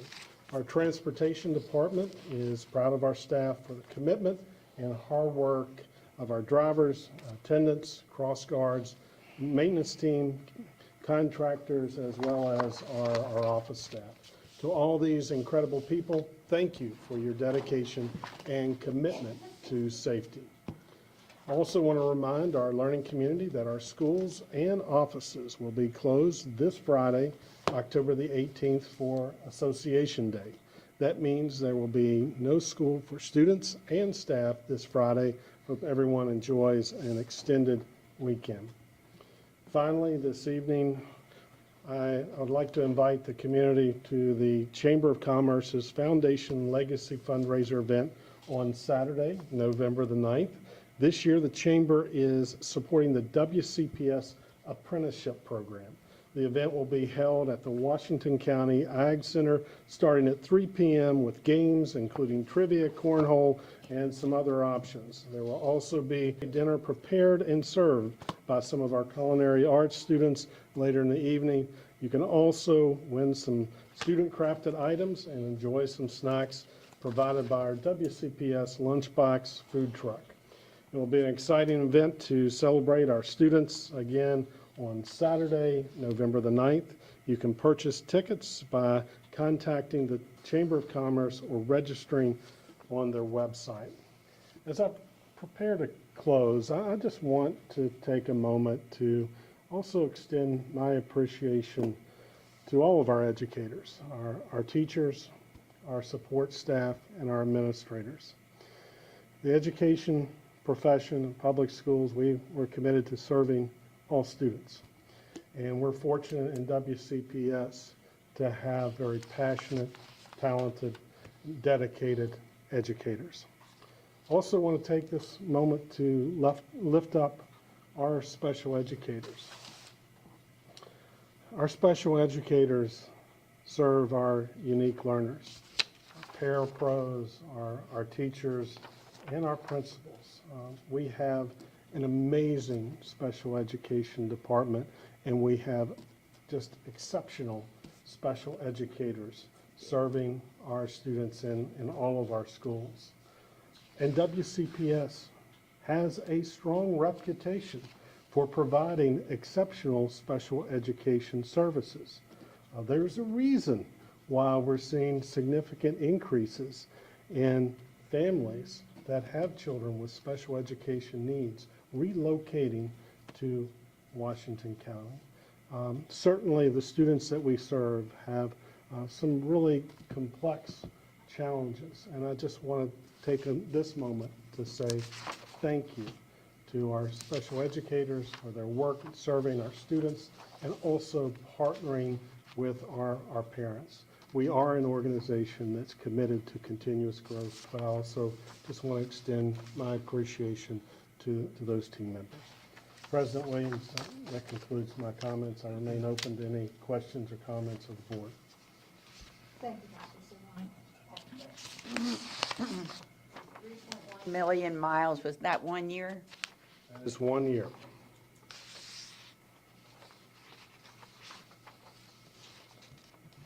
Okay, at this time, we'll move to personnel action, and we have Dr. Webster, our Associate Superintendent for Administration and Leadership. Good evening again, President Williams, members of the board, Dr. Savine. As discussed earlier during closed session, we have several staff changes for your review, and at this time, I ask for your approval of this evening's personnel actions. Thank you, Dr. Webster. Excuse me. Is there a motion, please? Williams, I move to approve the personnel actions dated Tuesday, October 15th, 2024, as presented in closed session. Thank you, Mrs. Murray. Is there a second? Second. Mr. Stauffer? Motion for voting to approve personnel actions as discussed in closed session earlier today, Tuesday, October 15th. All those in favor of approval, please raise your hand. Okay, we have 7 affirmative. Motion carries. Thank you. Thank you.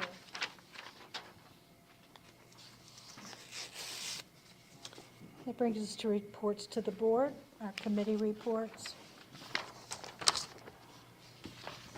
Dr. Zetmeyer, would you like to begin down there with curriculum and instruction? On September 24th, the curriculum and instruction met at Springfield Middle. Thank you, Lindsay Avera, and kudos to your team's effort to focus on engagement, structure, and relationships. Adam Perry provided CTE updates for us and news regarding companies looking for apprentices. Yes, the word's getting out. So we're really excited about that. Deanne gave us an update on DNR at Hancock, and Dr. Palmer was on hand too to review our career ladder and requirements of the blueprint, including the 40-60 divide between planning, collaboration, and professional development and individual student help and delivery of instruction. Our next meeting will be at Hancock Middle Senior High School, and we'll feature 2 of my favorite CNI people, Carly Pumphrey with updates on MSD literacy policy, and Amy Seiler will focus on the comprehensive math plan. That's on Tuesday, October 22nd, 11 o'clock, Hancock Middle Senior High School. Thank you, Dr. Zetmeyer. facilities? The other thing that I will report tonight is the fact that when I spoke to some board members today, I'm going to ask Jeff that he can lead this and help me on this, to provide all of the board members upcoming developments in the area. I'd like to let them see what we are seeing in the facilities meeting. If we could let all the board members see the things that are coming throughout Washington County developments. I think that would be kind of a good help for those that aren't on the committee. So we'll get that to you probably in the next week or two so you all can review those. Thank you, Mr. Gaspard. Finance Committee, Mr. Bickford? Yeah, we are meeting on Halloween at 11:30, costumes optional.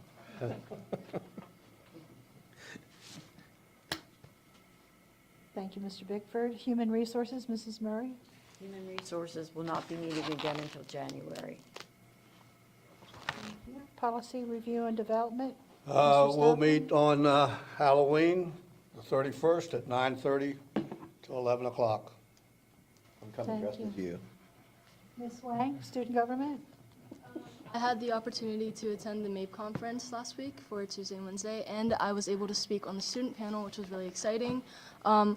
Additionally, on October 9th, the Washington County Association of Student Councils held their first General Assembly, actually right here in CES, where students were able to cultivate their leadership skills and also participated in a street law activity that was facilitated by Mr. Scott Berman, which was about civil discourse and how to engage in civil discourse. So that's all for me.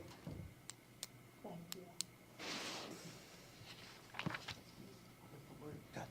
What was the word you got kudos for? Ameliorate. Ameliorate. I just want to say this about Halloween. Years ago, I showed up dressed as a coach. And everybody said, "Why are you dressed as a coach?" I said, "Well, some people accused me of masquerading as a coach for years, so I thought I'd be my costume tonight." That's a true story. Okay, that concludes reports to the board. Moving to miscellaneous business. As usual, we have future agenda items. And on the list of future agenda items for the upcoming November 5th work session, we have a strategic plan update. And we also will be talking about our core values, our legislative initiatives, and our watch list items for the 2025 Maryland legislative session. I think probably everyone is aware that the pre-legislative date is November 20th. We don't have a time yet. We requested an early time, but that's to be determined. So as soon as we have a time, we'll let you know. So that's all I have for future agenda items. If you have a request for something to be on an agenda for the future, please let a member of the Agenda Planning Committee know, and we'll take care of that. So that brings us to board member comments. So we started down here with committee reports. Ms. Wang, would you like to begin with comments this evening? You're all right? All right, thank you. Okay, thank you. Mrs. Murray. Mr. Bickford. I'll just call Daphne out because you did a great job, and she got praised for using the word ameliorate correctly when she was on the panel at the MABE conference. So, good job. She represented us well. Thank you, everybody. That's great, thank you. Mr. Stout? I just want to say some of us attended the MABE annual conference in Annapolis, and I'll just say this about that. It's a great time to meet board members from other counties and find out the problems in their counties and so forth. And they've got the same problems we do, some of them even worse. And I'll say this, I want to thank Mrs. Williams for her leadership during the past few months. It has been exemplary, and, every board member sitting up here should feel that way. Every board member sitting up here should feel that way, because she has been an excellent leader. Thank you very much, ma'am. Thank you, Mr. Stauffer. Mr. Gessler? Sure. A couple things. I was able to visit a couple schools over the past few weeks. I appreciate the hospitality. I'd like to thank our interpreter, especially tonight, because she did the whole evening by herself. And that was a lot of work. She took a small break, so thank you for doing that. I know one of our other normal ladies wasn't able to be here, and I thank her for that.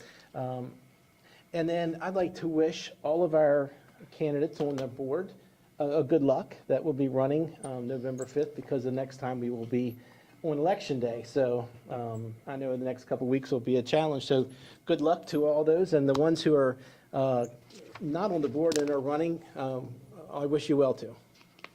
Thank you, Mr. Gessler. Mr. Evans? Yeah, so I got to go visit a couple schools with Dr. Zentmeyer. I don't even remember when that was now, 2 weeks ago, 3 weeks ago. And we went to Antietam Academy and Northern Middle. And, you know, I will say that I saw some very good things. We had some very good dialogue. And in full disclosure, the reason why I wanted to go to both of those schools is because, you know, I've been pretty vocal on my concerns with student behaviors, and what prompted my desire to go to Northern Middle was because I literally had an 11-year-old student come into my office, my office at work, not here, my office at work, bawling her eyes out because she watched another one of her classmates have to go to the hospital after being hit in the head with a chair.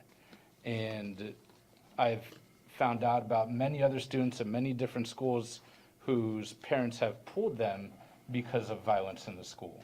And I know that a lot of it, you know, you can't really control it, right? A kid's gonna be a kid. You know, our schools are busting at the seams, and, you know, a lot of it we just can't control, we have to mitigate. But I think there's a lot more that we can control, and that's where Antietam Academy came in. And, you know, the principal over there reminded us that, you know, we're early in the year and we're not going to immediately just send kids to Antietam Academy. So I asked about what the enrollment was last year at the end of the year. And last year, if you remember, we had 13,500 behavioral referrals written just in the middle school level alone. And the enrollment, she didn't know what it was off the top of her head, but I know it wasn't very high. And, you know, this is what my concern was with the $2.2 million that, you know, we spend on the Chromebooks. That's a luxury to me. You know, I think a fundamental is that we need to make sure that our kids feel safe. That is what, you know, we're saying our number one budget priority is. And I just feel like we've done a lot. I know we've tried a lot, but it doesn't feel like we've done a lot. And there's more that I feel like we could be doing, and I really hope that, you know, we can have more dialogue about this. You know, I asked 2 months ago to have a discussion about Antietam Academy and other, you know, disciplinary problems, and we have to wait until January to have that discussion now. That's what we were told last time. You know, I really, really hope that our board can really make school safety a priority. I know we put it in our strategic plan and we do a lot of talking about it. I just feel like there's more we could be doing, and I hope we can extend that dialogue. Thank you, Mr. Evans. Dr. Zentmeyer? I think I speak for all of us when I say a huge thank you to all the principals and teachers that welcome us into their buildings, especially this month. The highlight at Northern Middle, since we've already mentioned it by name, is when we went into the cafeteria, a place where they're allowed to use cell phones during lunch. Not one kid had his cell phone out. They were all sitting there talking to one another, laughing, enjoying lunch in a very appropriate and calm way. It was like, whoa, this is so cool. So I just want to say kudos especially to them. Thank you, Dr. Zentmeyer. I would just like to say in my comments this evening that my MABE conference experience this year was cut short due to illness. And that makes me very sad because I missed out on a lot. I missed out on seeing our student rep as part of the panel, and I missed out on seeing Dr. Willow as part of a panel as well.